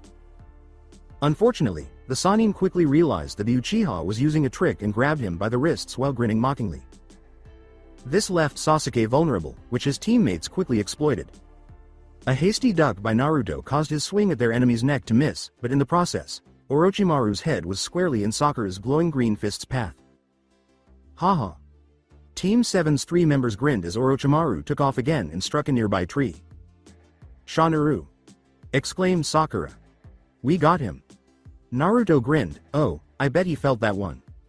"Pretty sure you broke his jaw, Sakura." "Felt damn good doing it too." Flipping through a set of seals, Sasuke growled, "Less talk, more attack." Blood and saliva flew into the air as Orochimaru materialized out of nowhere and buried his fist deep into the Uchiha's stomach, yelling, "We can't let him recover." "Oh if." After that, the man turned around and struck his opponent with a powerful hook kick that snapped at least two of his ribs and sent the Avenger flying across the floor. "Sasuke, Sasuke!" exclaimed his teammates. Orochimaru laughed and backhanded Naruto before he could even blink. "You should have listened to your teammate," he said. With a vicious smile, he turned back to the girl who had almost broken his jaw. He slouched to block Sakura Chan's blow, but said, "You have continued to impress, Sakura Chan. Not only do you possess a keen intellect, but your skills are quite impressive. Now, show me your power, Sakura. Show me what the wielder of three of the elemental talismans can do." The pinkhead growled, having already broken through two sets of one-handed seals. "You want to see my power? You've got it." She exhaled deeply. "Yoso no Yuke. Joki Bakuryu, Elemental Fusion, Steam Burst Dragon." It was easy for Orochimaru to avoid the jet of steam, which was so hot it would have certainly melted his skin if it had touched him, because he had expected it. Despite this, he was grinning broadly. He grabbed the girl by the face and slammed her into the ground. "Excellent. Futon, Boil Release, has always been a bloodline exclusive ability, and yet here you are, using such techniques as if you were one of them," he exclaimed. "To think that the elemental talismans would grant such power, it must be mine." Sakura strained to free herself, but the Sannin had her immobilized. She was immobile. "You can't have them." Orochimaru grinned even more broadly. "My dear Sakura Chan. You're assuming you have a choice. Fuck you. Get away from her." Sweden. Akuhei Bakufu, Water Release, Hydra Blast. Chidori Nagashi, 1000 Birds Current. At Naruto's call, the nearby river erupted, forming a truly enormous three-headed dragon that burst upwards. Lightning started to flow through the construct a half-second later, giving the water dragon a far more dangerous edge as it charged their opponent with a powerful roar. When Orochimaru was forced to free his prisoner and jump away, he was met with an army of clones and a dozen ice wolves who were looking for someone to kill. If nothing else, that would occupy his time for a few valuable seconds. "Sakura. Are you alright?" The girl said, "I'm alright. Battered, bruised, and really fucking pissed, but alright," and, with the assistance of her teammates, slowly got back up. "Thanks, Naruto, Sasuke Kun." Sasuke remarked, "We only got a few more seconds," as he witnessed their adversary defeat an ice wolf used by Naruto with a single kick. "Anyone got any bright ideas?" I'm starting to think he put up a barrier around us. There's no way Anbu wouldn't have arrived by now. Shit. What are we supposed to do then? Well, we're clearly no match for him in close combat. Are you suggesting we stick to just ninjutsu and genjutsu? Tactics of hit and run, the Uchiha nodded. We stay spread out and hit him with everything we got. I can't see us surviving any other way. Worth a shot, IQ. Incoming. Sakura barely managed to bring her allies down in time to dodge the longsword that sliced through the area where their heads had been only moments before. A few pink, blonde, and black hair strands fluttered to the ground, even then, too close. Team 7 was unfazed by this, though. The moment the immediate threat had passed, the three leapt to their feet and separated. While Naruto and Sakura barraged Orochimaru with roaring fire and holy light, Sasuke's Sharingan flashed, trying to trap him in a delusion. It should come as no surprise that the Sannin effortlessly dispelled every delusion the Uchiha created, dodging all of their blows before slashing out with his sword once more. Fuck! Sakura yelled, grasping the small cut on her arm that had not healed in time. What kind of sword is that? A cheat weapon, that's what. Snarled Naruto, who had to raise his own weapons to fend off an attack he was unable to avoid after dodging multiple sword swings. The angel fought against the absurd power behind the elongated blade, which slammed into his swords and forced him back. I just can't handle it. Naruto leapt into the air with a flap of his wings, sending power down his own two swords and causing the enemy's sword to swing pointlessly beneath him. Saitoryu. Daitengiri, Holy Sword Style, Great Celestial Slash. Katoryu. Danku, Void Sword Style, Splitting Void. Even though his attacks were effective, the angel knew that the battle would not end. It's likely that bastard used a clone once more. Where is it? Naruto. 5 o'clock. Just as Naruto turned to strike Orochimaru with his blade, it was clear that he would not be able to break the impasse. Rather, the angel unleashed a powerful kick, compelling the snake Sannin to release his hold and affording Naruto the opportunity to flip one of his swords around. He swung upward and said, Nitoryu, Nigiri, 2 sword style, double slash. Josho 2, Rising Tower. Just in time, Orochimaru threw back his head to dodge the flash of Rising Chakra. With a frown, he started to kick the blonde but then realized that the boy was already slamming his sword down from above. Rakatu, Falling Tower. The older shinobi almost let out a curse as the blades narrowly missed his neck. Too near. Once more, Naruto swung. Hakai Tsuchi, Battering Ram. This time, Orochimaru was actually pushed back by the angel's sheer strength, creating the much needed space between them that the blonde had been longing for. Sasuke. Sakura. Kaden. Garyu no Jutsu, Fire Release, Dragon's Fang Technique. Raken, Lightning Fist. Futon. Daitopa, Wind Release, Great Breakthrough. 3 fireballs that were each powerful enough to rip a hole through a wall were spit out by the Uchiha. After being forced to disengage, the snake Sannin managed to climb up into a nearby tree, but then had to move again when Sakura let loose a lightning bolt that shattered the trunk to pieces. A strong gust of wind struck him and propelled him into the forest just before he made contact with the ground. Without lowering his guard, Naruto questioned, did we really get him? It's unlikely. He most likely replaced her with another mud clone, Sasuke snarled, his Sharingan scouring their surroundings. Sakura? 1 sec. A chakra pulse left her body. Shit. 8 o'clock. She issued a warning at the perfect moment. Sasuke turned and his eyes flashed when Orochimaru reappeared. Genpo. Matsugo, Illusionary Art, Hour of Death. Though gradual, it was abrupt. First there was the blurriness, and then there was darkness. All senses of taste, smell, touch, and sound began to fade away into nothing as the world turned black. It was a great genjutsu. With all of this, a deep sense of peace enveloped him, inviting Orochimaru to embrace the darkness and let life in the outside world depart from him. Kai, release. The delusion broke. His senses were filled with the return of the outside world. Had he been unaware that Sasuke's battle chain was securing him, it would have felt quite rejuvenating following the intense delusion. Unfortunately for him, the Uchiha unleashed his technique before he could escape. Chidori Nagashi, 1000 Birds Current. Even though Orochimaru's nerves were all lit up like a Christmas tree and pain was filling his world, he didn't show it.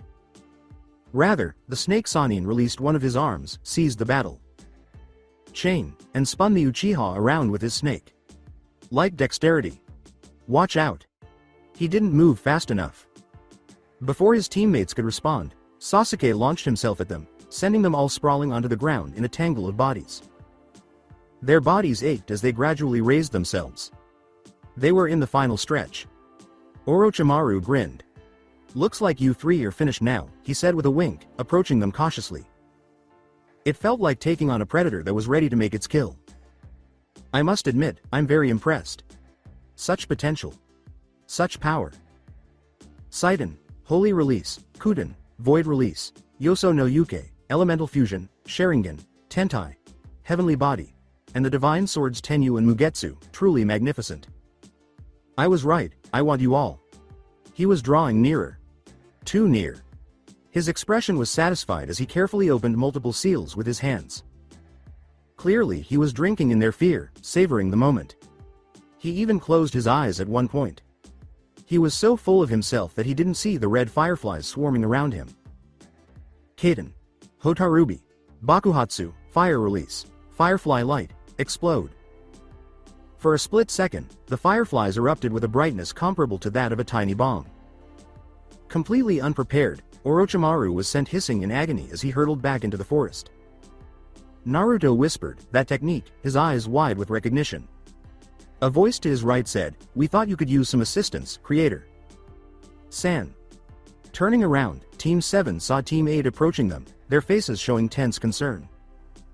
With concern on her face, Hinata stammered, "Are you okay, Naruto? Kun, Sasuke. Kun, Sakura. Chan?" Kiba yelled, "Damn. You guys look like shit." But it was obvious he was taking the matter seriously. "Don't worry though. Team 8 is here to help." With his eyes wide, Naruto exclaimed, "What the fuck are you guys doing here?" "That's Orochimaru, the Densetsu no Sannin." "What? You're joking." "No, we're not. You guys don't stand a chance against him." "And you do? Look at yourselves." Sasuke cut through their argument, saying, "Look, he's after the three of us. I don't know why, but he is. It's also the only reason why we're still alive. He won't have any qualms with killing the three of you. But we can get down. Heiken, Fire Fist." The Inuzuka watched the Sannin idly construct an earth shield to protect him, then dismiss it and move on, effectively shutting him down with the massive column of flames thrown at them. It completely blew his mind. How in God's name were they supposed to fight someone who hadn't even raised an eyebrow before such a devastating attack, let alone survive? Even worse, Shino's surprise attack appeared to have had no effect on the man at all. Orochimaru grinned and said, "Well, what do we have here? Looks like some more prey has wandered in. I must say, I don't know why you three would come to a battle so clearly above your league, but I suppose this'll just make things more fun." He charged, and Hinata was the first to engage in a move that startled everyone, even herself. She felt an overwhelming wave of protectiveness and resolve, and she didn't think twice to attack such a formidable foe. She was going to give it her all. Jukenpo. Hake Sanjuni Sho, Gentle Fist Art, 8 trigrams 30. 2 palms. Hake Ni Sho, 8 trigrams 2 palms. Yan Sho, 4 palms. Hachi Sho, 8 palms. Jiraku Sho, 16 palms. Sanjuni Sho, 30, 2 palms. The 32 palms collided, but they could just as easily have been taps of love. Orochimaru didn't even move during it all. He just laughed, actually, and then he grabbed the girl by the throat and raised her up. "Foolish girl. Did your father not tell you of the 15 Hyugas I've dissected and studied? Their screams were wonderful, and it is thanks to them that I've discovered a way to counter your clan's fabled taijutsu. I may not have mastered it yet, but it is more than enough to counter your pitiful Juken, Gentle Fist. Even a heart strike would fail." Hinata shakily pressed her palm against Orochimaru's chest, as if to refute his boast, as she choked and quickly passed out. "Hake, 8 trigrams. Go on, you foolish girl. It'll do you no good." Tengoku no Kyozetsu, Refusal of Heaven. It seemed as though he had been struck by a truck. As Orochimaru staggered back, dropping his captive in the process, he actually gasped in pain. Whatever the girl had done, It had the force of a hammer behind it, yet it had all the grace of a classic Juken, gentle fist, attack. He knew his internal organs were bruised, if not more. There was no external damage. What is this method? This is something I have never seen or heard of in the Hyuga. The Sannin thought, his mind full of inquiries. Maybe he ought to catch her as well. Yoan no Sume, claws of burning embers. Yoan no Gatsuga, dual-piercing fang of burning embers. Kaden. Hotarubi. Mosoku, fire release, firefly light, ignite. He had never seen anything like these novel techniques before. Had Konohagakure truly made such headway since his departure? Or was there another reason? Another person. As Naruto ducked from the strange fireflies of Aburame and the flaming tornado that was the Inuzuka boy and his small dog, the snake Sannin's eyes slid over to him. He has to be the one. According to Kabuto's most recent intelligence report, the Jinchuriki is a master at crafting ninjutsu. It must be him, he said, his eyes shining. Show me. Take me to some of your other creations. He gave Shino a hard knee to the stomach and gave Kiba a backhand. The two boys fell like a pack of bricks. With a brief, focused surge of killing intent, he then drop-kicked their female teammate and knocked the Inuzuka's dog unconscious. In less than 5 seconds, all of this occurred.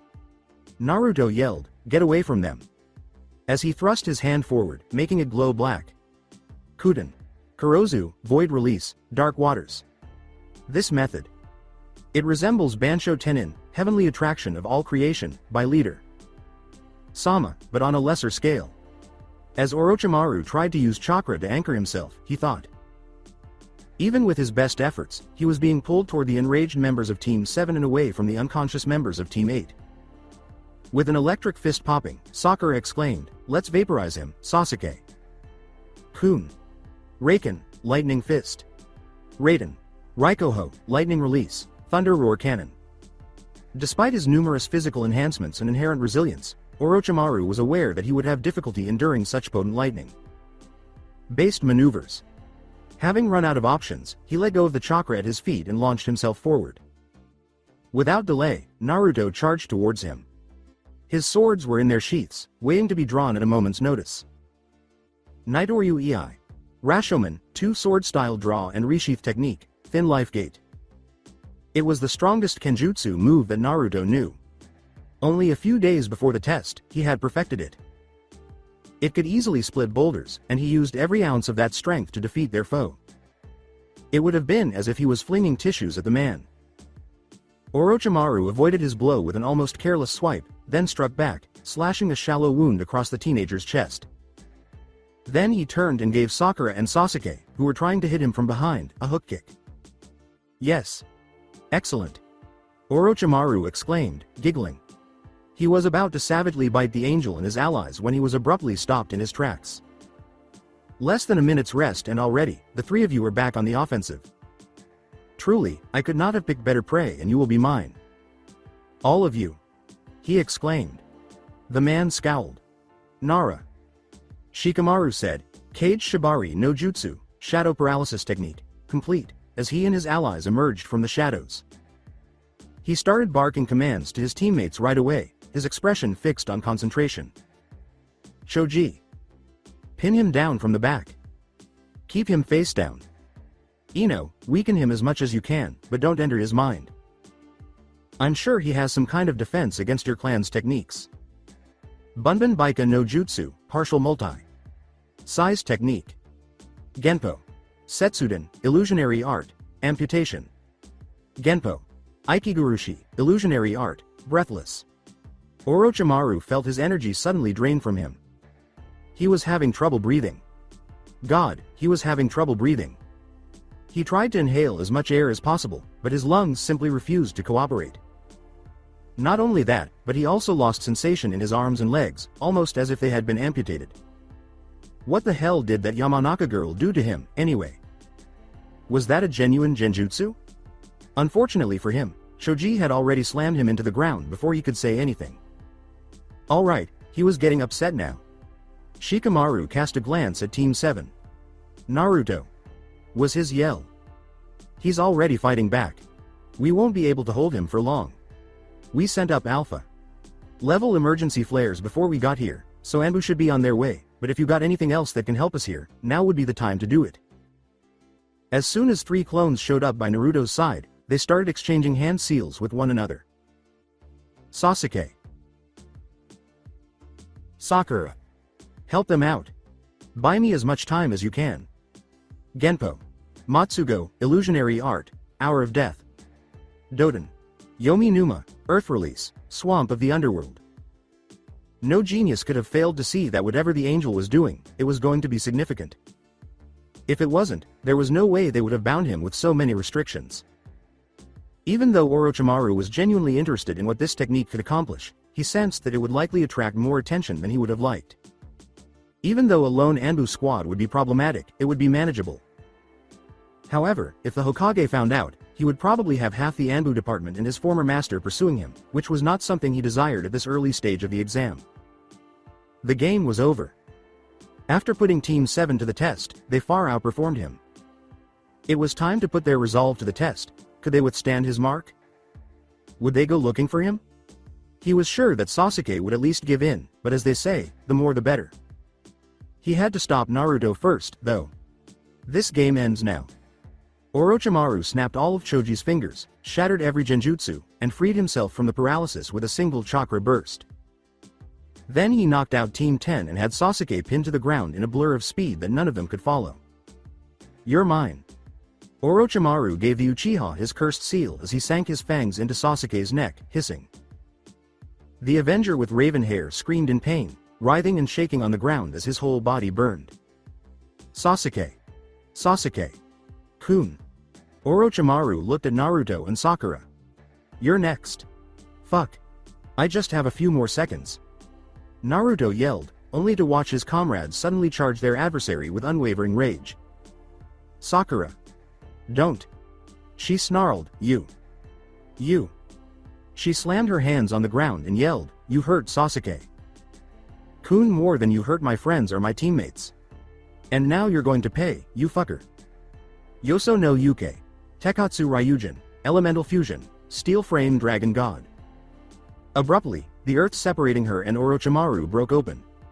A oppressive heat erupted from the bottom of that crack, filling the space. Subsequently, they experienced it. One quake, then another, and still another. Up until... whack. It was a huge metal claw that could have easily fit inside a small car. The claw had shot up into the air and slammed into the ground, steel gray and sharper than any katana. It heaved then. It surfaced little by little until the shinobi in attendance could see everything. The eyes of Naruto and his clone grew wide. Holy shit. What was in front of them was a massive metal dragon that measured over 100 feet in length and 60 feet in height. With a powerful roar, it spread its 2 enormous wings and focused its menacing red eyes on its foe. It then started to charge. With everything in its path completely destroyed, Orochimaru charged into the snake Sannin without having a chance to defend itself. As the metal construction continued its relentless charge into the forest, trees fell, boulders shattered, and the earth was split asunder. That is, until a powerful explosion broke the beast into pieces. Sakura fell to the ground, exhausted. She looked weakly into the forest, hoping against hope that all the gods and goddesses would end the conflict. That they had prevailed. That was untrue. Moments afterward, Orochimaru emerged from the forest, appearing completely unscathed as though he had just returned from a leisurely stroll. He was even grinning. The snake Sannin laughed, never feeling happier in his life. Metal. To think you could combine Doden, Kaden, and Sweden to recreate Kotan, Steel Release. He exclaimed. Yes. You are perfect. All of you are perfect. And soon, you will be mine. Naruto cried out, I don't think so. As he and his clones forcefully sealed their hands together. They released all of their stored chakra, sending howling winds into the sky that were far more powerful than anything that Mother Nature could have ever produced. Naruto's technique caused the dense storm clouds overhead to spiral downward, encircling their summoner before taking shape. The strong winds ripped through the surroundings, uprooting trees and pulverizing stones. Orochimaru had to summon all of his strength to stay upright in the face of such might. By some miracle, Sakura rolled onto her back weakly to watch her teammates' ultimate end. Rank Jutsu, while the unconscious genin scattered across the clearing remained undisturbed. She grinned. From the 4 corners of this earth, let this traitor feel the wrath of the West. Take this! Cried Naruto. This was their final opportunity. Their final hope. Futon. Shiseiju. Byakko, Wind Release. 4 Holy Beasts, White Tiger. The whole of Konoha rang with its roar. Within 10 square miles, everyone felt its power. And Orochimaru was reduced to falling to his knees and gawking in public amazement at the majesty that had materialized in front of him. Words were not enough for him. The world recognized this enormous white and blue tiger as one of the 4 holy beasts, formed by the condensing of rolling clouds and winds. The white tiger of the West, Byakko. Orochimaru felt the chill of fear of death creep up his spine for the first time in a long time. He knew now that this beast could not be defeated, not even by Manda or the boss summons of any of his former teammates. But he wasn't going to let his dreams end here, not right now. Not right now. You shall not win. Yelled Orochimaru. Yamada no Jutsu, 8 branches technique. The Sannin's body started to change. It expanded and divided until all of a sudden the 8-branch giant snake, or Yamada no Orochi, appeared in front of the white tiger. This was going to be a mythical battle of the titans. The 2 legendary monsters collided with a great roar. When the Hydra struck the raging hurricane that made up the white tiger, it found several of its heads shredded in a matter of seconds. And those missing heads grew back almost instantly. Once more, the Yamada no Orochi attacked, and this time, its scales shone brightly, shielding it from the winds of Byakko and even driving it away. The white tiger abruptly changed his strategy. It roared so loudly that its opponent's eardrums were completely destroyed. Then, it rose up into the clouds and came roaring back down at Yamada no Orochi at blinding speeds. Byakko seemed to shrink into itself as it fell, constricting all those hurricane force winds into an ever tinier orb. The Hydra sensed the threat immediately and aimed pure chakra beams upward at the orb, but to no effect. A few seconds later, the wind ball hit. A gust of wind blew through, followed by a brief, seemingly endless silence. Boom! White tiger erupted. The region was rocked by an explosion the size of a bijudama that sent shockwaves through the village. Instantaneously, the sphere grew, unleashing the fury of the West. The clouds above were blown away by a pillar of light that emerged from the sky, signifying the Yamada no Orochi's total submersion. Regarding Orochimaru, well, he just about made it out alive. Naruto collapsed, exhausted. If the Sannin came back, there was nothing he could do. There was not a molecule of energy left in him. He looked around feebly, scanning for the enemy, but to his surprise, he was nowhere to be seen. He could hear him, though. Around him, a voice exclaimed, "Congratulations, Naruto. Kun, you have won this round. Several squads of Anbu are on their way. If I linger, I will undoubtedly be caught. But mark my words, Naruto, we will meet again, ku. That vow caused the snake Sannin to disappear. Even though he might not have been able to mark them all, he was pleased that he had at least fulfilled his initial objective. Now, Sasuke Uchiha carried his seal of heaven, cursed. I knew you would come to me, Orochimaru was certain. What happened? When Sakura and Naruto turned to face the voice, they were shocked to see that Ino, of all people, was sitting up. She was apparently tougher than she appeared. Sakura called, "Ino. Over here." "Wa? Sakura?" Her eyes widened as she peered around. "Oh Kami. Sakura. Naruto. Are you alright? We'll live, though I don't think Naruto can talk at this point." What happened to Orochimaru? He left. He sensed that Anbu was coming and fled. We lucked out big time. Oh, thank goodness. Do you think you can move us? Ino scowled. She was aware that they had to be moved. With so many of her friends hurt and unconscious, she had no chance of surviving in an open clearing. But how was she supposed to move 8 people by herself when she was just one person? A voice called out behind her, "Naruto. Kun. Sakura. Sasuke." Tenten, Lee, and Neji emerged from the trees, and Ino spun around, holding her kunai ready. "Kami. What happened here?" As she stood guard over her friends, Ino growled, "Stay back." "Don't worry, we're friends with Naruto." "Kun," Tenten said in an attempt to appease the young lady. "We just want to help." "The now emotionally unstable blonde said, "Really? Please, you've got to help them."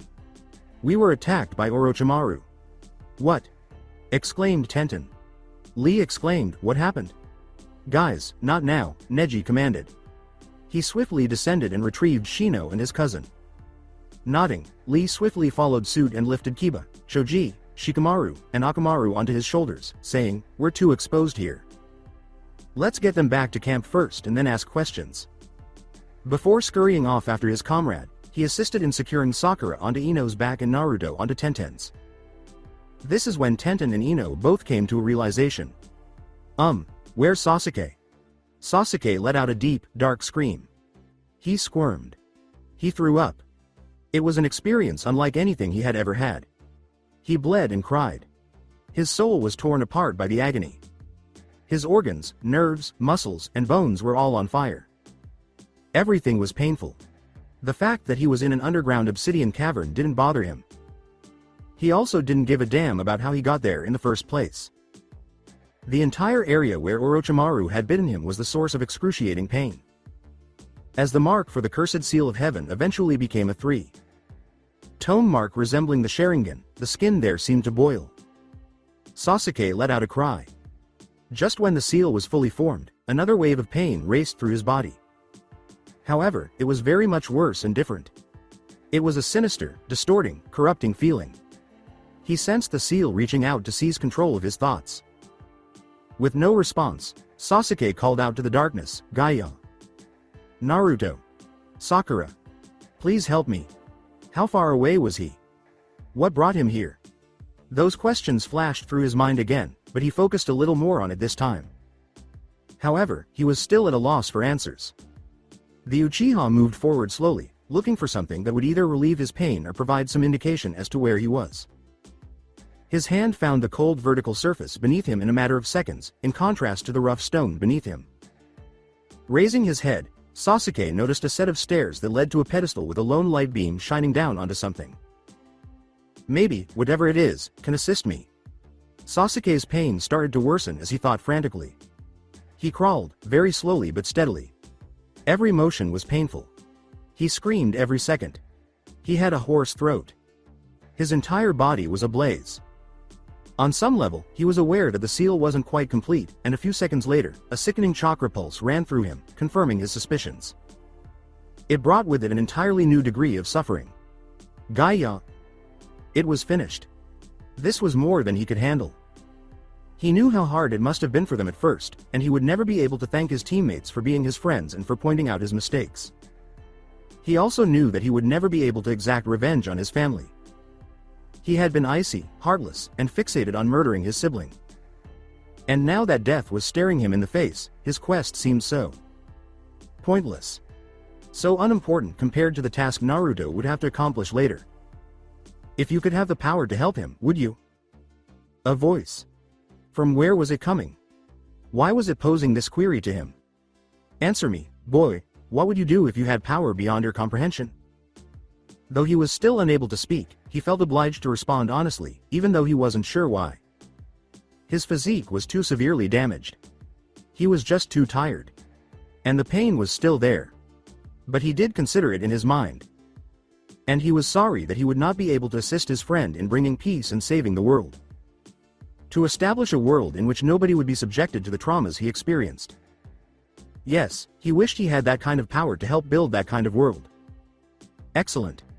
That is the answer I had been hoping for. Now, claim my power, boy. You have the potential to wield me. Your power is drawn from the spirits of the dead, of your deceased clan, and of the friends that showed you the right path, but your soul is tainted. It is being corrupted by another, one who seeks nothing but power and darkness. But I can help you. You must hurry. Claim my power. I can save you, and together, we will fulfill our destiny. Sasuke used the last of his remaining energy to reach up and take hold of the object on top of the altar before he passed away. He was taken by darkness. There was silence after that. What did you say? Sir, approximately 50. 6 minutes ago, teams 7, 8, and 10 engaged in a battle with the S. Ranked missing. Nin, Orochimaru of the Densetsu no Sannin. Unfortunately, the enemy escaped before Anbu could arrive on scene. Bravo Squad is currently in pursuit, with the exception of Neko and Kinoe, who are currently watching over the Genin. Our initial investigation indicate that it was Team 7 that first engaged with the enemy, before Teams 8 and 10 joined in later on. Based on previous intel, it is likely that Orochimaru was after Team 7 to begin with, possibly for their unique abilities and bloodlines, according to the Anbu. Hearing the operative's report broke any peace the Sandaime Hokage might have had that day. He had heard the White Tiger, Byakko, roar loud and clear, just like everyone else in the village. It implied that his team and his surrogate grandson had been up against someone far more skilled than they were. It was his former student, something he had never anticipated. Orochimaru, what are you up to? Sarutobi was curious. He was aware that the Sannin would not have made such a dramatic entrance without a good reason. It couldn't have been just Team 7 that was the target. We'll have to remain alert for whatever he's pursuing, he said, turning back to face the still kneeling Anbu agent. Go to Shikaku and inform him of the situation. Tell him Crimson Leaf now has level 9 priority. After that, locate Enko Midarashi. Inform her of the situation, but make sure you tell her that she is to stay put and not attempt to seek Orochimaru out. Tell her it's in order, code Alpha, Delta, Alpha, Alpha, Bravo, Gamma, Delta. Hi. With a sigh, the Hokage turned back to watch the Anbu operative go, staring out the window. His expression was one of intense contemplation as he attempted to figure out what his former pupil was trying to accomplish. Orochimaru, you've always had a power obsession. The 3 elemental talismans, Tentai, and the Sharingan. It is impossible for you to have resisted. However, it would be too dangerous to launch an attack during exam season, when security is at its peak and you could incite the wrath of other nations. This has to be more than it is, but what? The old Hokage let out a sigh and turned to face the newcomer. Could it be? How long? In your office? 9 minutes, 50. 7 seconds. In the village? 20. 6 minutes, 40. 3 seconds, the man with a deep baritone answered. The Sarutobi nodded and looked at the shinobi who had materialized in his office. He was completely covered in black, with a strange type of segmented armor covering his torso and extremities. His outfit included combat boots, cargo pants, and a sleeveless top. He was also wearing fingerless gloves and black armguards. The man covered all of this with a long, pitch black cloak that had a high collar and hood over his face, as if the face mask he was also wearing wasn't already sufficiently concealing. To put it succinctly, nobody knew this man's identity except the Hokage. Of course, Sarutobi recognized this man immediately. He was a member of a secret special force under strict control, reporting directly to him. Known as Yugure, Twilight, this group was made up of the most dependable and devoted fighters in Konohagakure, all of whom were capable of facing and defeating multiple Anbu captains. Even more formidable were the captains of all 10 divisions in Yugure, Twilight. They truly were the best of the best, which was fortunate because the threats they faced on a daily basis were formidable and incredibly evil, demons. It so happened that the enigmatic figure in the Hokage's office was the captain of Division 1 and the head of Yugure. I take it you heard everything? Obviously, I've dispatched Division 4 to locate and capture him, but I don't think we'll be successful, the man responded, advancing to take a position next to the elderly Hokage by the window. He paused to admire the view of the village for a short while before moving on. You and I both know how elusive Orochimaru can be, especially after a fight. He has a head start and he'll be on his guard. Our chances of finding him are less than 5% and that's not even factoring in our odds of capturing or even killing him. Sarutobi remained silent and annoyed, but he did click his tongue. Rather, he shifted the subject. What about the mission? You're 2 weeks late. The Yugure commander handed over a frayed scroll and said, the main problem is taken care of, but we discovered something that required immediate investigation. It may require Team 7's involvement. After glancing through its contents, the Hokage felt his very soul grow cold. Has this been verified? As much as we can in the amount of time we've had to investigate. Unfortunately, we cannot risk interfering at this point. We do not yet have the intel on who has this information, and if we act too soon, the rest may attack before we're ready. To think, all this time, such a technique existed right under our very noses. It's worse than that, the man remarked, hiding a grim expression. Just about every Kage, Anbu commander, and S. rank shinobi knows this technique. And that's not counting the random shinobi who might have learned it somewhere out there. If the information in this scroll gets out, it would mean catastrophe on a scale no one in the mortal realm could hope to survive. I already have X. 3, X. 5, and X. 6 working around the clock to find out who has this information and to eliminate them if necessary. Once they're informed of the full situation, I'll have divisions 4 and 5 assist. Good. We must contain this as soon as possible. If you need to pull in the other divisions, do so. Hi. Have you found any ways to counter this should things take a turn for the worse? Just 2 thus far. One of which. The man's voice became noticeably strained. One of the counters will require Team 7's assistance. Sarutobi scowled. We must avoid that if possible. I agree, but we might not have a choice in the matter. After rolling up the scroll and giving it back to the Yugure commander, the Hokage muttered, I know. Where is the rest of your squad? X. 2 is briefing the other divisions of the situation, X. 8 is filling out reports, and X. 7 is bringing in the remains to Division 3 for dissection. There are some interesting components we wish to implement into our weapons and some certain parts we'd like to test. Unfortunately, X. 4 was injured during the mission, but he should be fine. He's in the medical wing right now. And X. 9? Removed from combat. She got injured in this last mission and it came too close. She must not have been happy to hear that. No, she wasn't, but she understands. She's currently leading the investigations from the Sigma site. Casting an eye over to the commander, Sarutobi inquired, will you be getting a new X? 9 then? All he got was silence, but that was sufficient response. Just him, or are you thinking of all 3? I'm not sure yet, the man answered. Given what they've already seen and handled, it may be either too soon or too late. What do the other captains think? Most of them think we should. Only the 3rd Division captain and the 2nd Division captain are against it, but that was to be expected. Everyone else is just waiting for one of us to give them the invitation. And you? What do you think? The captain sighed and pulled back his hood to reveal his disheveled blonde hair after a protracted silence. Before his body began to go transparent, he tilted his head slightly to look into the Sandame's sapphire blue eyes. I'm not sure how Naruto will respond, the man uttered before disappearing. Eyes fluttered open slowly, several miles deep in the forest of death, far from the Hokage's office. They tried to focus on their surroundings, but it was a disorganized world. Blurry. The eyes said, flashing before turning crimson and sharpening everything into focus. Wah. Where am I? Sasuke asked as he slowly stood up, noting inadvertently that his body didn't hurt from the vicious battle he had just been in. He surveyed his surroundings. What the? How did I end up here? The compound of Uchiha. More specifically, he was standing on the same street where it all happened, albeit one that was, thankfully, deserted. There were no bloodstains on the walls or dead bodies of his clansmen lying around the streets. Nothing. It kept Sasuke focused in spite of the waves of loneliness and rage that swept through him. Pay attention, Sasuke, the teenager told himself. Reflect. Why am I here? I was fighting Orochimaru when I last remembered something. Pain. Didn't he also bite me? The Uchiha gave a shiver. Ah. What was that, and why is it always me? Something caught his ear. Maybe voices? They had a nearly familiar sound. Sasuke was heading toward the source before he knew it and was soon standing outside his home. He was overcome with a deep sense of dread at what might be inside, but he was powerless to resist. He needed to be aware.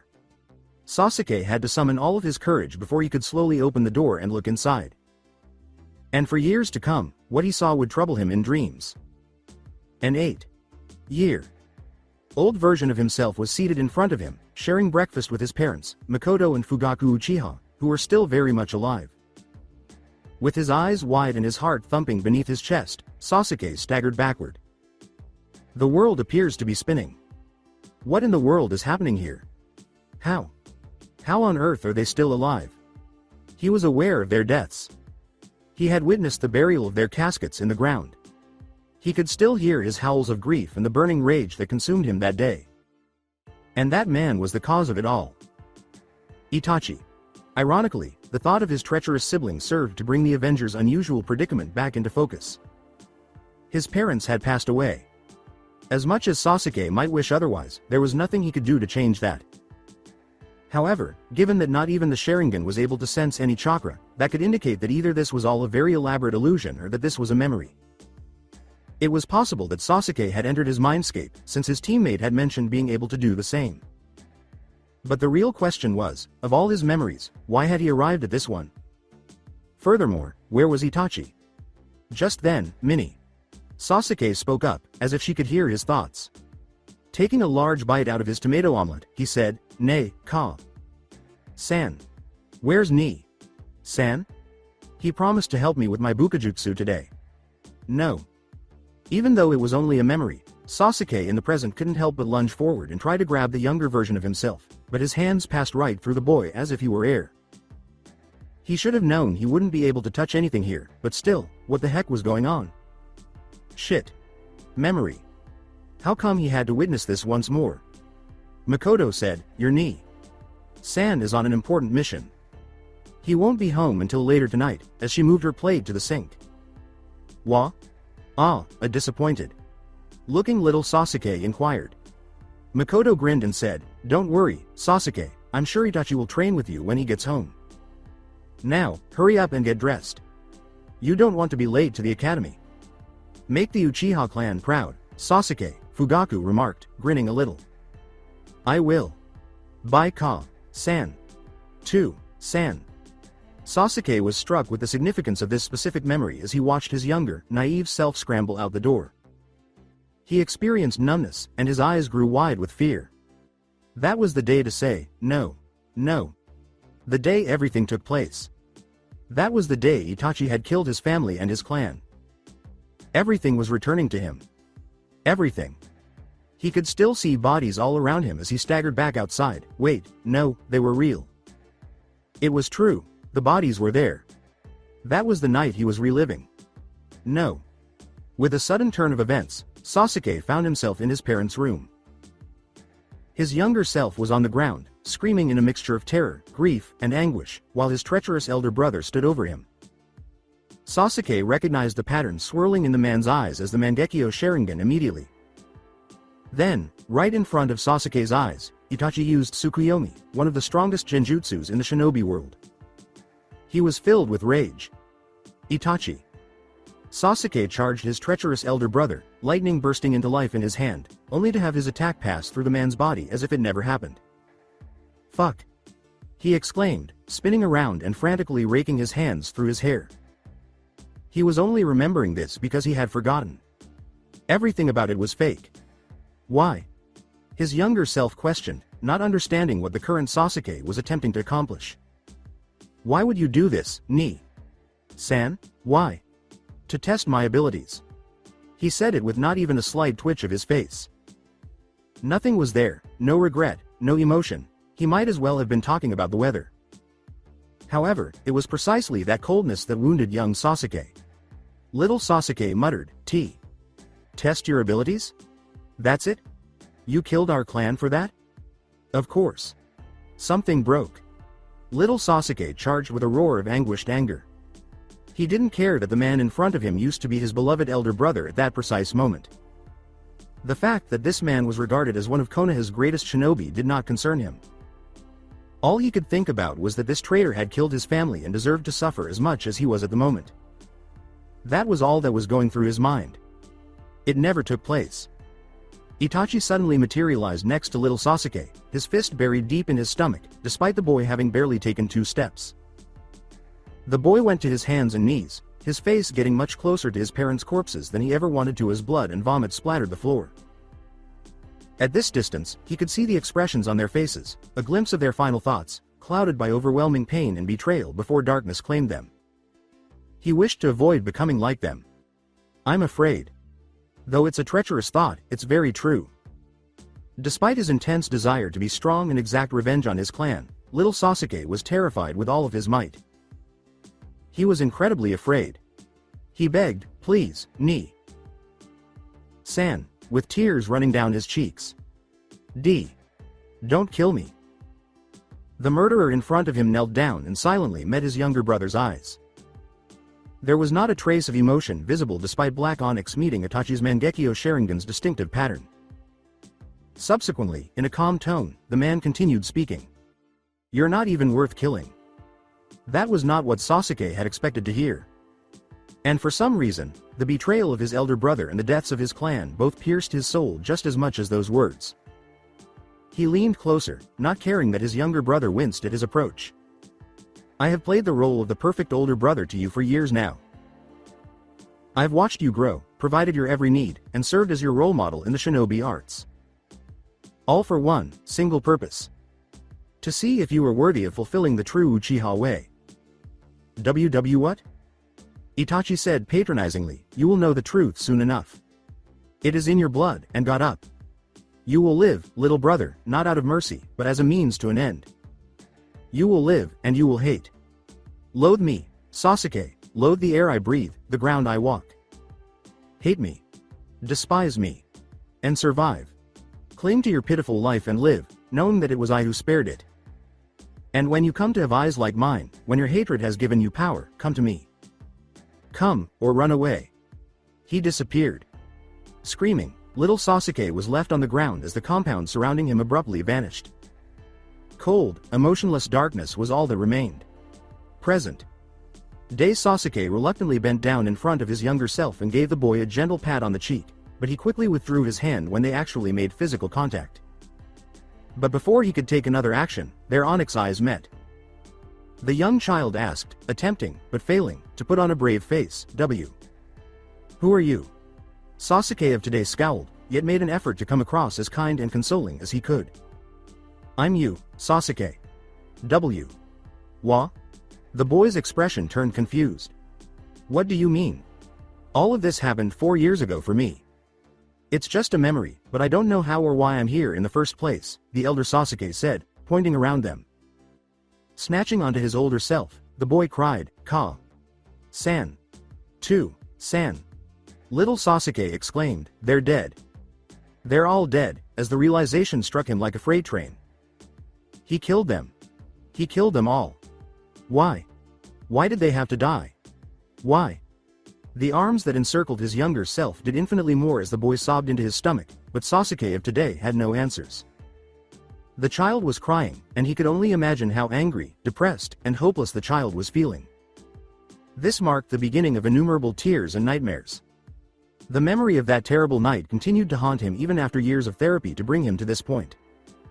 He couldn't help but wonder if he could have made a difference, even though he knew there was nothing he could have done. If only he had arrived sooner, if he hadn't trained late that evening, if he had the ability to defend his family, if only. If only. Power. The voice that had suddenly whispered in the darkness was instantly shot at by the two Avengers with dark hair. Who's there? Exclaimed the elder Sasuke, his Sharingan spinning and his weapons drawn. Show yourself. You seek it, you crave it. Now older Sasuke grimaced. That voice was one he knew. Orochimaru. As Sasuke emerged from the shadows, the Sannin uttered, power to get your revenge. Power to avenge your fallen clan, without even acknowledging Sasuke's accurate identification. The man had, to the Avengers' dismay, transformed himself into a massive white snake. It is within your grasp now, you need only reach out and take it. Let the power fill you with its strength. It is yours by right. With it, even your brother would fall before you. Nothing could stand in your way. Sasuke was aware, rationally, that power had a cost. Hell, it should have been obvious enough that the offering was being made by Orochimaru, the S. Ranked missing. Nin. However, how could the Uchiha pass up the opportunity to get one step closer to getting his vengeance? To get the power he so desperately wanted to kill his treacherous brother and exact revenge on his clan? What ought I to do? The teenager pondered. He was conflicted because he knew that at one point he would have grabbed this authority without thinking twice. He was completely consumed by his desire for vengeance, and he probably wouldn't be going through this internal struggle if it weren't for the events that transpired in the Land of Waves and, more importantly, Team 7. However, he was. Sasuke now genuinely cared for his teammates, despite his exterior demeanor. Because of their shared painful pasts, Naruto had grown to be almost like a brother to him, and Sakura was just Sakura. He could never begin to explain that crazy woman or what she meant to him. It was too much of a headache. Regarding Kakashi, that man was like an uncle despite his casual and lethargic demeanor, always making sure to check up on him.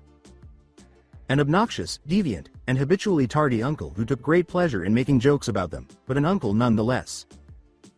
Thus, it was in their memory that he paused and gave his thoughts some serious thought.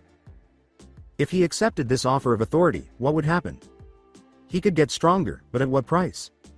Would he become lost in it? Would it have any effect on him at all? Would his people approve? Would his teammates give it a pass? No. No, they wouldn't. There was never free power. Sasuke was aware that there would be a cost, a high one, at that. More significantly, Orochimaru's offer would never be accepted by Team 7. Sasuke Uchiha was a member of the team that would acquire their strength the hard way, the right way. Now he knew what to do. Sasuke threw out his chakra, straightened up to his full height, and glared at the white snake that stood in for the snake Sanin. His younger self vanished, turning into white light particles that merged with his body and instilling in him a fresh sense of purpose and resolve. I refuse. The snake's face instantly became ugly. Orochimaru hissed, insolent brat. It approached and opened its mouth, exposing long, drippy fangs, saying, I offered you power beyond comprehension and you refuse. Very well, if I cannot get you to accept my power willingly, I shall take your body by force. I don't think so. A flash of pale blue light and the sound of metal carving through flesh erupted before either Sasuke or Orochimaru could start to wonder who had spoken out of the darkness. The snake Sanin's manifestation fell with a powerful crash a split second later, its serpentine head rolling away before everything vanished in a whirlwind of ash. Once more, the voice said, good riddance, but this time there was a sound of footsteps as the speaker came out of the shadows. With a lean build and an astounding 8 feet tall, he was a towering presence over Sasuke. His angular face, white skin, and long, shaggy silver hair were all complemented by the silvery blue glow in his eyes. The spirit's left arm was encircled by a long black battle chain, resembling the one the Uchiha wore, and his legs were covered by what looked like the remnants of a ragged black hakama or cloak. But Sasuke's attention was drawn to the weapon the person was holding, a war scythe, and all of this fell to the wayside. It exuded strength, yet it also had a last minute beauty appropriate for passing away. The shaft had silver blue veins that glowed and was composed of obsidian. A plain black spike at one end guaranteed a clean impalement to whoever unlucky enough to use it. The image of a crow was on the other end, its wings outstretched to conceal a small portion of the long, curved, double-edged blade while its beak held a chain link. At long last, we meet, Sasuke Uchiha. The teenager with dark hair returned to the current situation upon hearing his name. Sasuke asked warily, how do you know my name? Who are you? Better yet, what are you? I have known who you are for many long years, Sasuke Uchiha, and I have waited for this meeting since my creation. I am Jisei, the spirit of the divine weapon of death, Shiki, death penalty. And you, Sasuke, have been deemed worthy to wield my power. Wait, what? Everything will be clarified shortly, Jisei reassured. We have company arriving. Sasuke's mindscape's darkness abruptly changed before he could continue. It started to gather and swirl, taking shape. The god of death, the Shinigami, was suddenly in front of the Uchiha in all of its terrifying, ultimate splendor. Sasuke knelt down right away.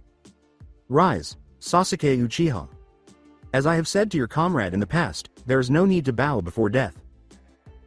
Similar to his comrade during their encounter with the Shinigami, Sasuke shuddered at the sound of its deep, rich baritone voice. Standing tall, the Uchiha refused to show signs of discomfort even though it seemed to pierce his very soul. He had no fear of dying. The death god smiled. Good. You stand tall before death, unyielding. Naruto Uzumaki. Namikaze did not falter before me, and it is only fitting that my personal champion would do the same. The Avenger questioned, Champion? As he pointed at himself in shock. Me? The death god clarified, seeing the confusion in Sasuke Uchiha's expression, yes. Understand this, Sasuke Uchiha. While the weapons your comrade carries have had wielders in the past, you are the very first to gain the right to use Shiki, death penalty. The reason why is simple. You were chosen. Since its defeat, Kami and I have known that there would be a time when the god of destruction would attempt to escape.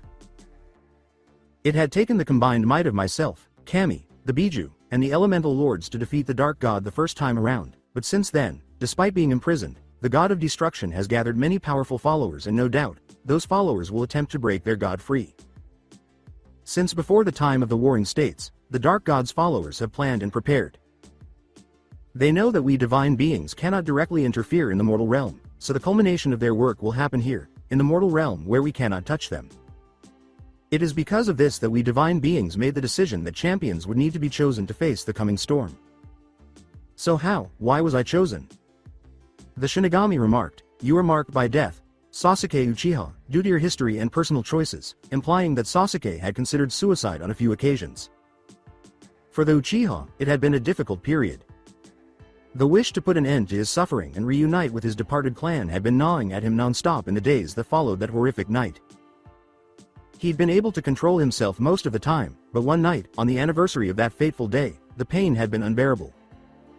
The boy picked up a kunai and dragged its edge over his wrist before he realized what was happening. Luckily, the Anbu was ready for this kind of thing, and they found him bleeding on the ground in less than a minute, and took him straight to the hospital. Even though they had found him quickly, so there had been no risk of his death, but the incident had altered the Avenger. That night, he had experienced, if only momentarily, the sweet release of death, and that sensation has remained with him to this day. It calls to him every single moment of the day. Sasuke knew, deep down, that he would always be drawn to its call even though he resisted. Additionally, you are comrades with two other chosen champions. Sakura Haruno is the champion of the Elemental Lords and Naruto Uzumaki. Namikaze is the champion of Kami and the Void.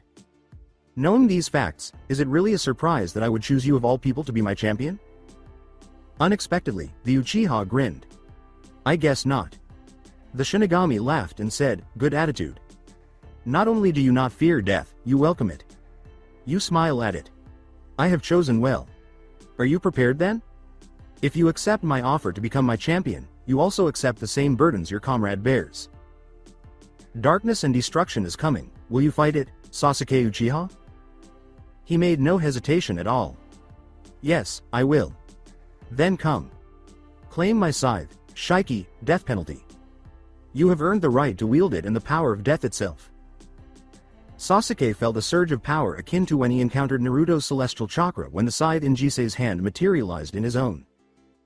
It gave him a strength and a clarity of mind he had not realized he was lacking until now. "My very own divine weapon," Sasuke exhaled, reverently glancing at the scythe in his hands.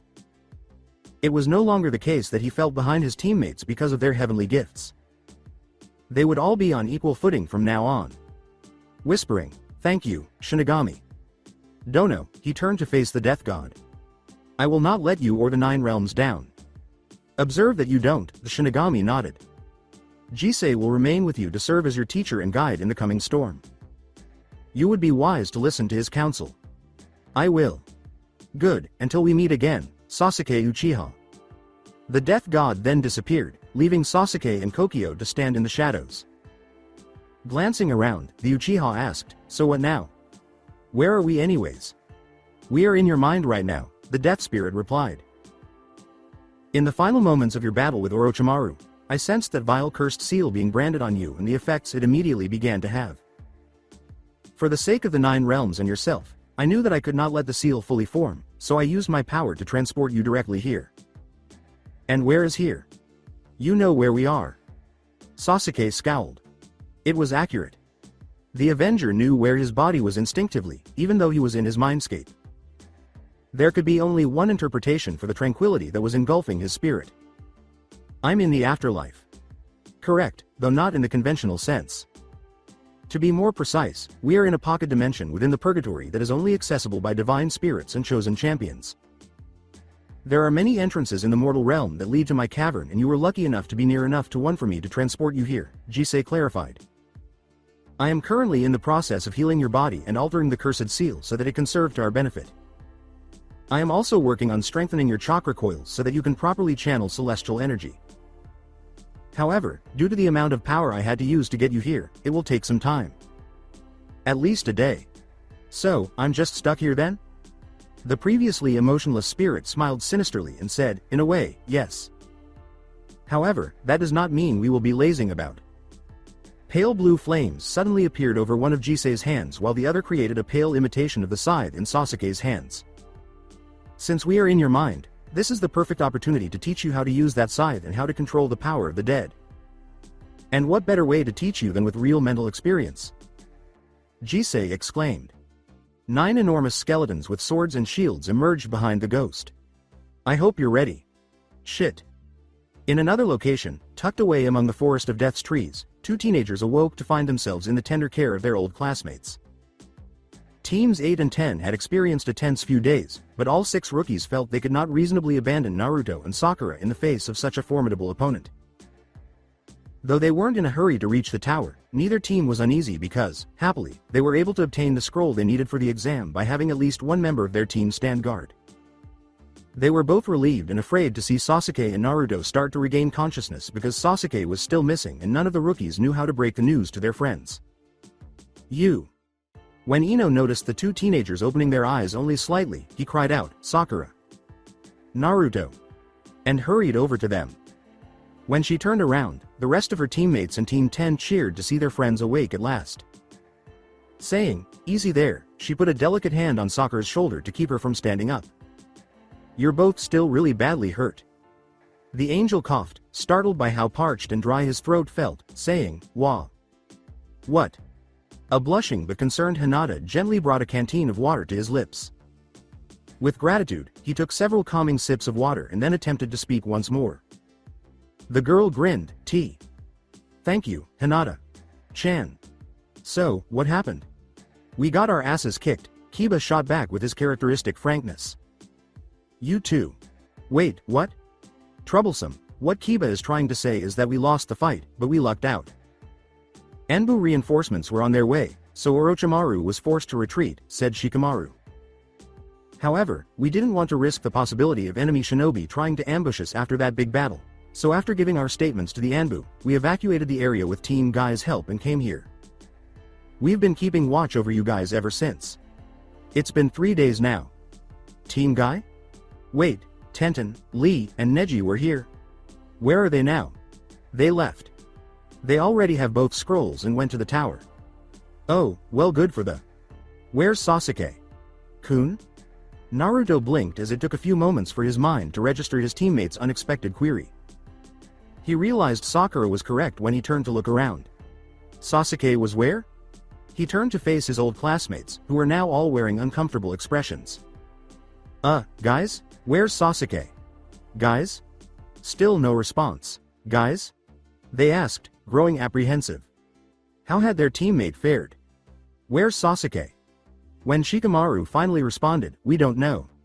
What? When Team Guy came and evacuated us from the battlefield, Sasuke was missing, Ino said. We've been going back to the site the past couple days to search for him, but we're not having any luck. Even Hinata-chan's Byakugan can't find him. Naruto staggered to his feet and said, shit, we need to find him. A second later, he fell to the ground. Fuck. I barely have any chakra left. Sakura? Same, muttered the pinkette. Ino placed a firm hand on each of their shoulders and exclaimed, guys, don't push yourself. You both only just woke up and you're still hurt. Rest. We'll keep searching for him. Although Sakura and Naruto didn't like this, they weren't really given an option. They were hungry and completely helpless at this point. Naruto, do you have any celestial cuisine on you? Not that Sakura or Naruto noticed, but that caught everyone's attention. Yeah. They're in one of the storage scrolls in my pouch. Shoji had to exercise extreme self-control to resist grabbing the aforementioned pouch and running into the woods to devour it all. The blonde shinobi took the pouch from him with trepidation, but he was able to overcome his genetic gluttony because of his inherent kindness and concern for his friends. 5 seconds later, with their former classmates staring at them with jealousy, the Akamichi was almost regretting his choice as he watched Sakura and Naruto devour 5 loaves of kulabayak apiece. Naruto sighed and patted his stomach, saying, woo. That really hit the spot. Sakura said with a very unladylike burp and a, thank you Kami. Sama, you made those in advance, before leaping to her feet. She had regained slightly less than 2/5 of her chakra thanks to the food. She could start looking for Sasuke with that much energy, and maybe he would reward her for finding him. Sakura blushed and gave a strange little laugh. Naruto? Yeah, Shika? What's wrong with Sakura? The angel winced, instantly recognizing his teammate's expression. I'd rather not say. If you really want to know, ask her yourself. The elemental talismans will force her to answer honestly. I don't think I want to. Smart choice. Is it what I think it is? Probably. Right. Troublesome. Oi, what are you guys talking about? What do you think? Sasuke? As much as I hate to admit it, that's a reasonable assumption. But no, Kiba. We're talking about Sakura. What about her? Troublesome, isn't it obvious? Look at her. Huh? She's just laughing. What's the big deal? Why do you look scared? I ain't explaining. If you're so curious, ask her what she's laughing about and find out for yourself. Fine. That's a really bad idea, Kiba. I happen to agree with Ino. San. Why? Because most of us here have an idea as to what Sakura San is thinking, and we do not have any desire to be mentally scarred. You're just making shit up, Shino. Anyo, Kiba. Kun. Shino. Kun is R. Right. Why, you really shouldn't, Approach S. Sakura. San when she's like this. You too, Hinata? Oh come on. What's the worst that could happen? Guys, did he just tempt fate? Yeah, he did. Let him reap what he sow. Fuck you both. You wish, dog. Breath. I don't swing that way, mutt. Ino, Naruto, if we get to fight in the exams later, I'm kicking both your asses. Hey, Sakura. What are you laughing about? Huh? Oh. I was just thinking about how Sasuke Kun might reward me for finding him. Maybe he'll finally mumble, mumble, mumble, mumble, mumble, mumble. Author's note. Due to Sakura's extremely graphic erotic commentary, this part of her dialogue has been censored for the sake of our younger readers and the possibility of life threatening nosebleeds. We apologize for any inconvenience this may cause. Just thinking about it is making me even hornier. Thump. Oh, he's out. Is this the first time he's heard Sakura talk like that? I think so. Huh, that explains it. Most people end up like that the first time they hear her really talk. We did try to warn him. True, anyone got any smelling salts? We need to wake him up. I do. To everyone's amusement, 30 seconds later, Kiba was on his feet and trying to keep as far away from Sakura as possible. Naruto found that to be quite satisfactory and proceeded to focus on the remaining members of Team 8. Can you guys take me back to where you last saw Sasuke? We'll leave Sakura here until she gets herself back under control, but I want to take a look around the area myself. He might have left some clues only Sakura or I would pick up. Ino, Shikamaru, Choji, can you guys stay here to make sure Sakura doesn't go wandering off? Certainly, as long as she doesn't try to rape us or anything else, Shikamaru murmured, watching the still red-heading Pinkette closely. Just, get back soon, okay? You're probably the only one who can stop her. An angel laughed. We'll be back as soon as we can. With the exception of one very aroused pink-haired Kunoichi, Team 10 was left all alone as the 4 shinobi vanished into the forest. It would be a grave understatement to say that they were uncomfortable, especially in light of. Shikamaru leapt to his feet and turned to face Sakura, asking, is it just me or are her fingers moving too? Right, well, didn't Asuma Sensei say that you should always do a couple perimeter checks every 15 minutes or so? It's been about that long, so, Choji? Wanna help? The plump shinobi was unable to rise quickly enough. Yes. She hissed, oi. Where do you think you're going? Didn't you hear me earlier, woman? We're doing a perimeter check. Choji is going to help, but someone has to stay behind to look after Sakura, right, Choji? The Akamichi gave a forceful nod. Right. So, you'll stay here and keep Sakura company and we'll be back in a few minutes. Okay? Got it? Good. Bye. They were gone. Bastards. With joy, Sakura exclaimed, oh, Ino. Cha-en. Why yes, Sakura. Chan? Can you come over here for a moment? I need your help to scratch this itch I have, deep inside me. Ino let out a whine. Thankfully, a loud cackle from high up in the canopy broke the tension for Ino. There was a loud, haughty voice that said, well. And what do we have here? 3 shadowy figures emerged atop one of the tree branches, revealing themselves to be the team from Otogakure. A couple of slutty little bitches ready for a good, hard fucking? Lucky me. The one in front was immediately recognized as the speaker by his lustful smile. Oh, he's dead, the 2 girls thought, their eyes full of murder.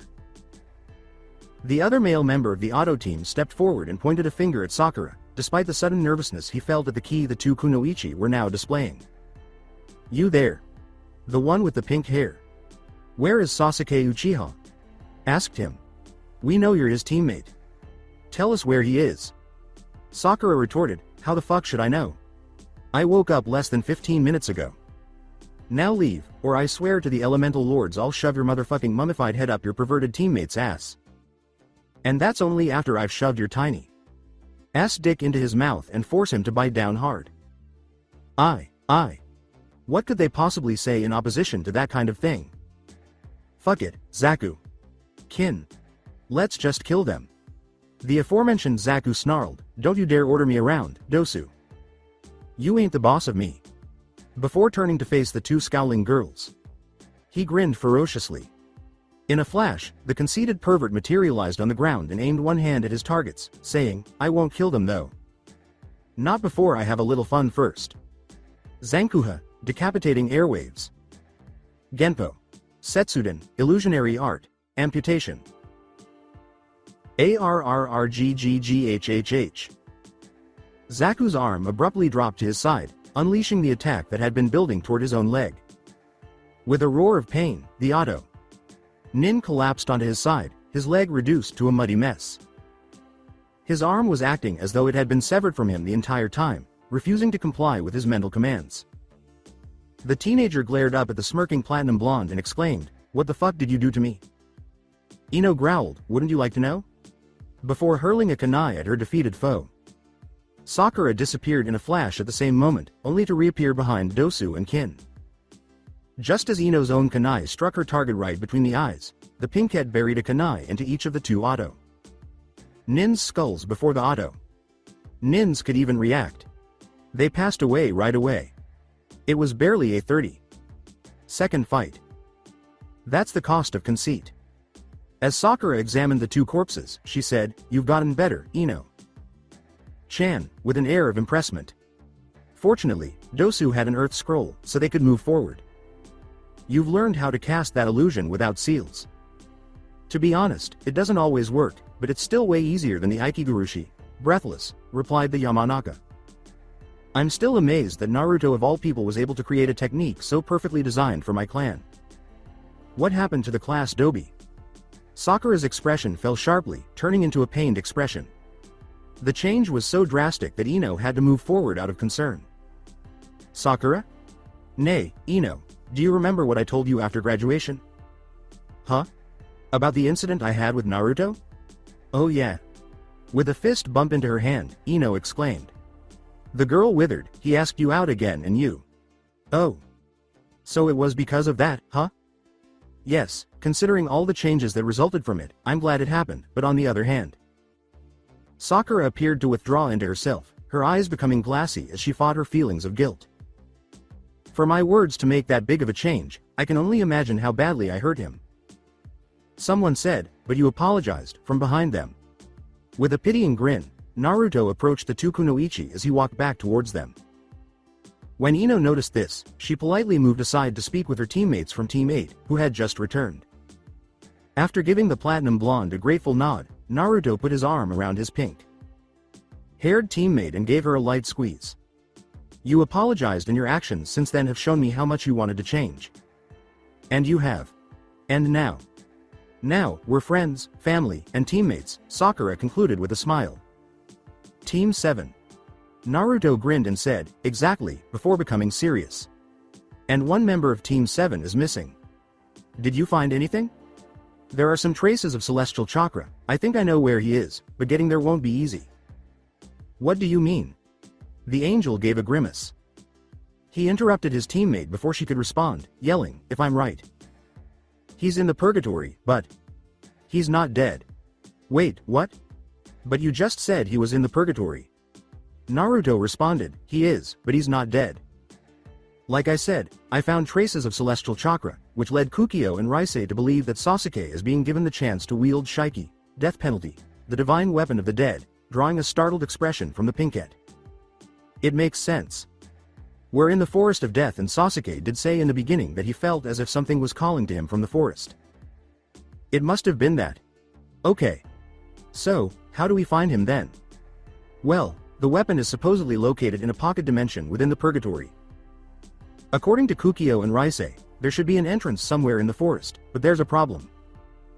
As the champions of Kami and the Elemental Lords, you and I could enter without any problems, but the others won't be able to, Naruto said with a scowl. They would die instantly.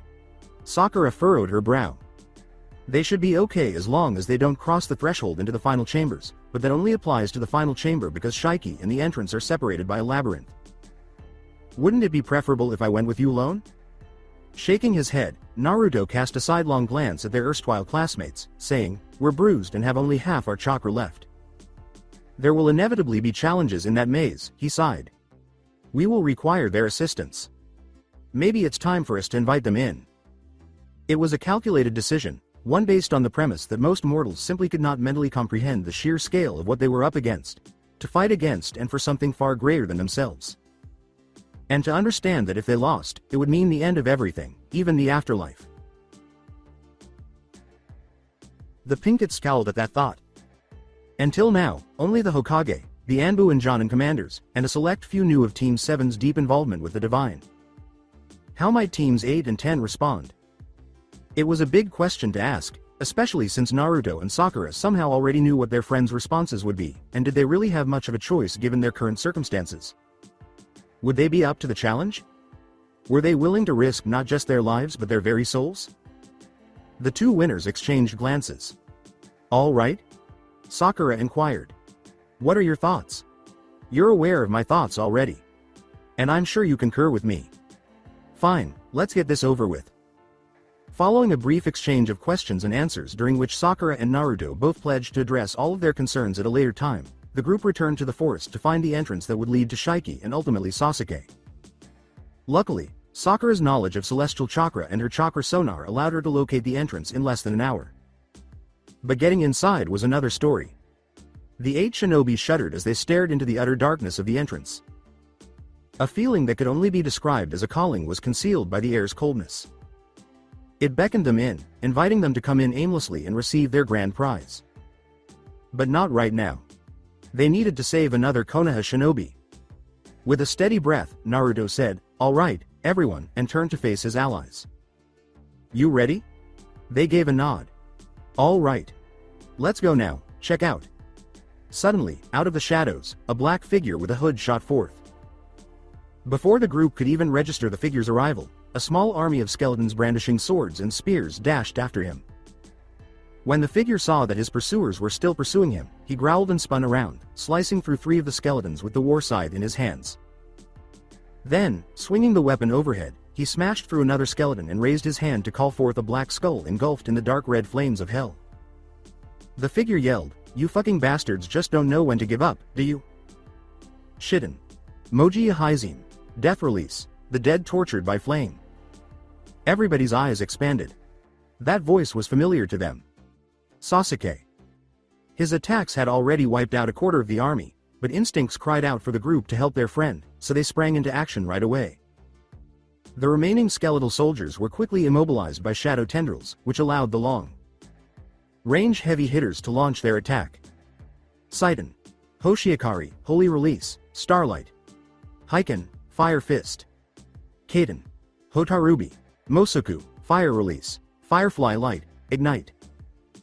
The explosion that ensued completely destroyed most of the skeletal army and shook the ground beneath their feet.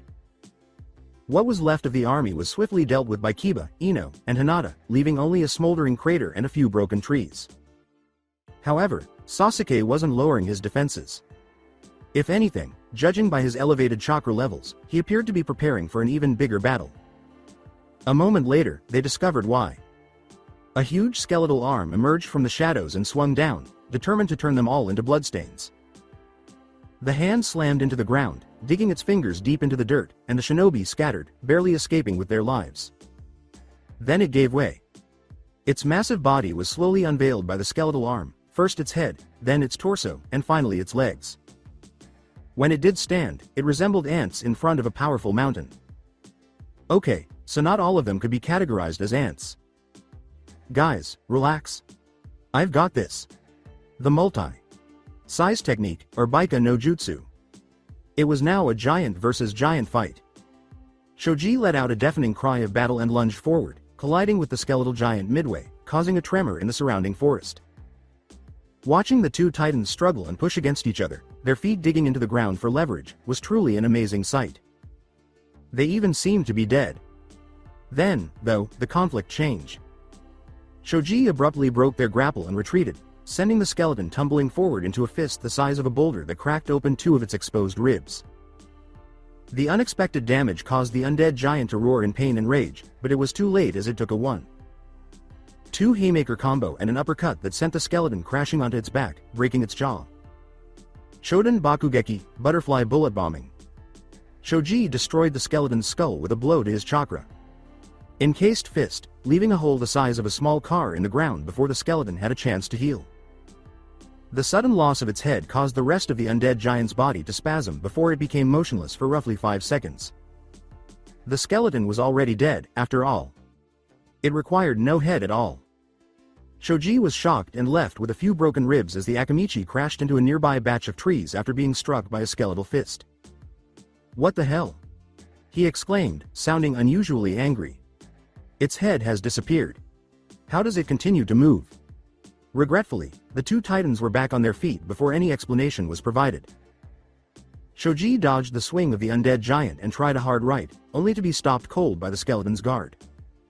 Startled but unfazed, the Akamichi countered with another uppercut.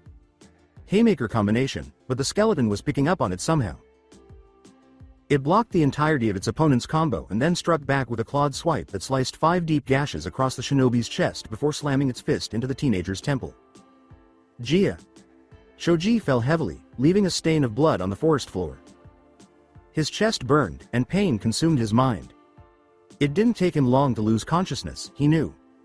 He sensed it. But this was no time to back down. Not with his friends looking on him like this. The plump shinobi roared back up onto his feet. "It's not over ye." Only to have a hand with claws thrust into his stomach. AAARRRGGGHHH. Shoji. ASH*T. Shoji. Shiden. Moji Haizim. Death release. The dead tortured by flame. The bone giant was blasted off its feet and its hand tore out of its victim's stomach by Hellfire's flaming skull. In an instant, Sasuke's recently acquired scythe sliced through the atmosphere, deeply embedding itself in the skeleton's chest and the tree in front of it, thereby impeding its movement. As soon as the skeleton realized what it was in for, it started to struggle and trash, using all of its strength to try and escape. The scythe of the dead, however, would not yield. It was ensnared. This was their opportunity. Naruto. Shugura. Right now. With a roar, Sasuke's hands were ablaze with hellfire. Shiden. Moji Haizim. Death release. The dead tortured by flame.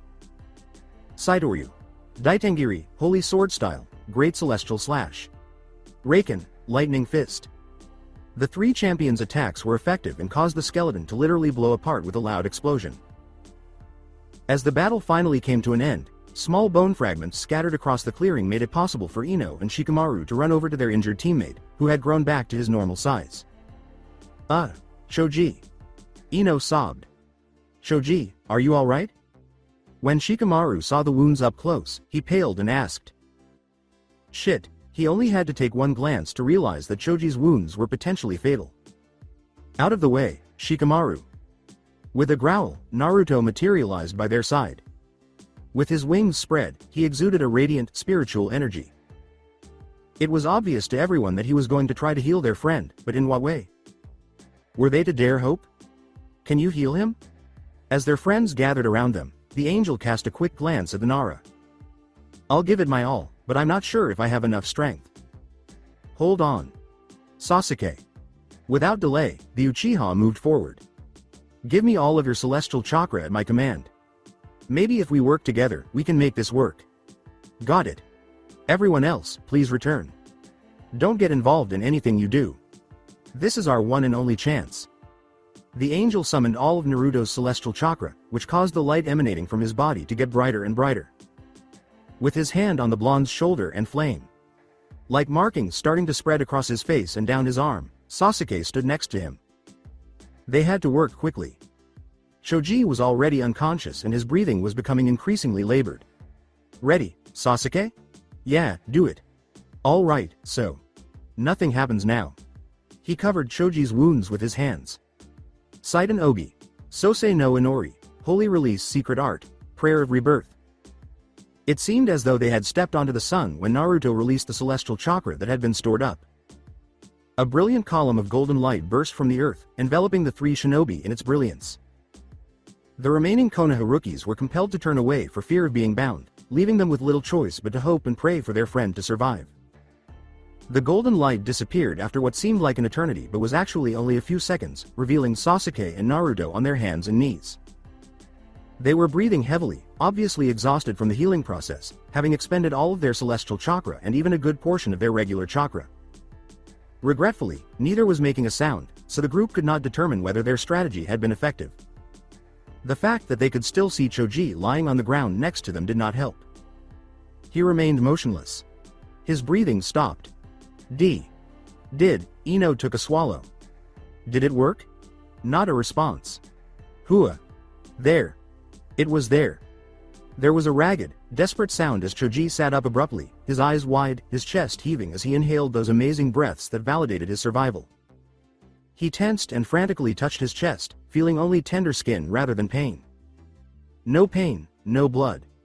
He recovered. He was still living.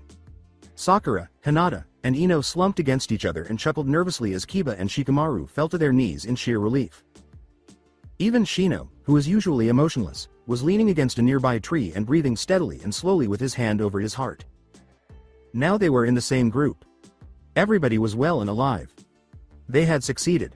So that's it for today. I hope you guys enjoyed it. Don't forget to like, share and subscribe to the channel for more awesome stories like this. Thank you. See you all in my next video.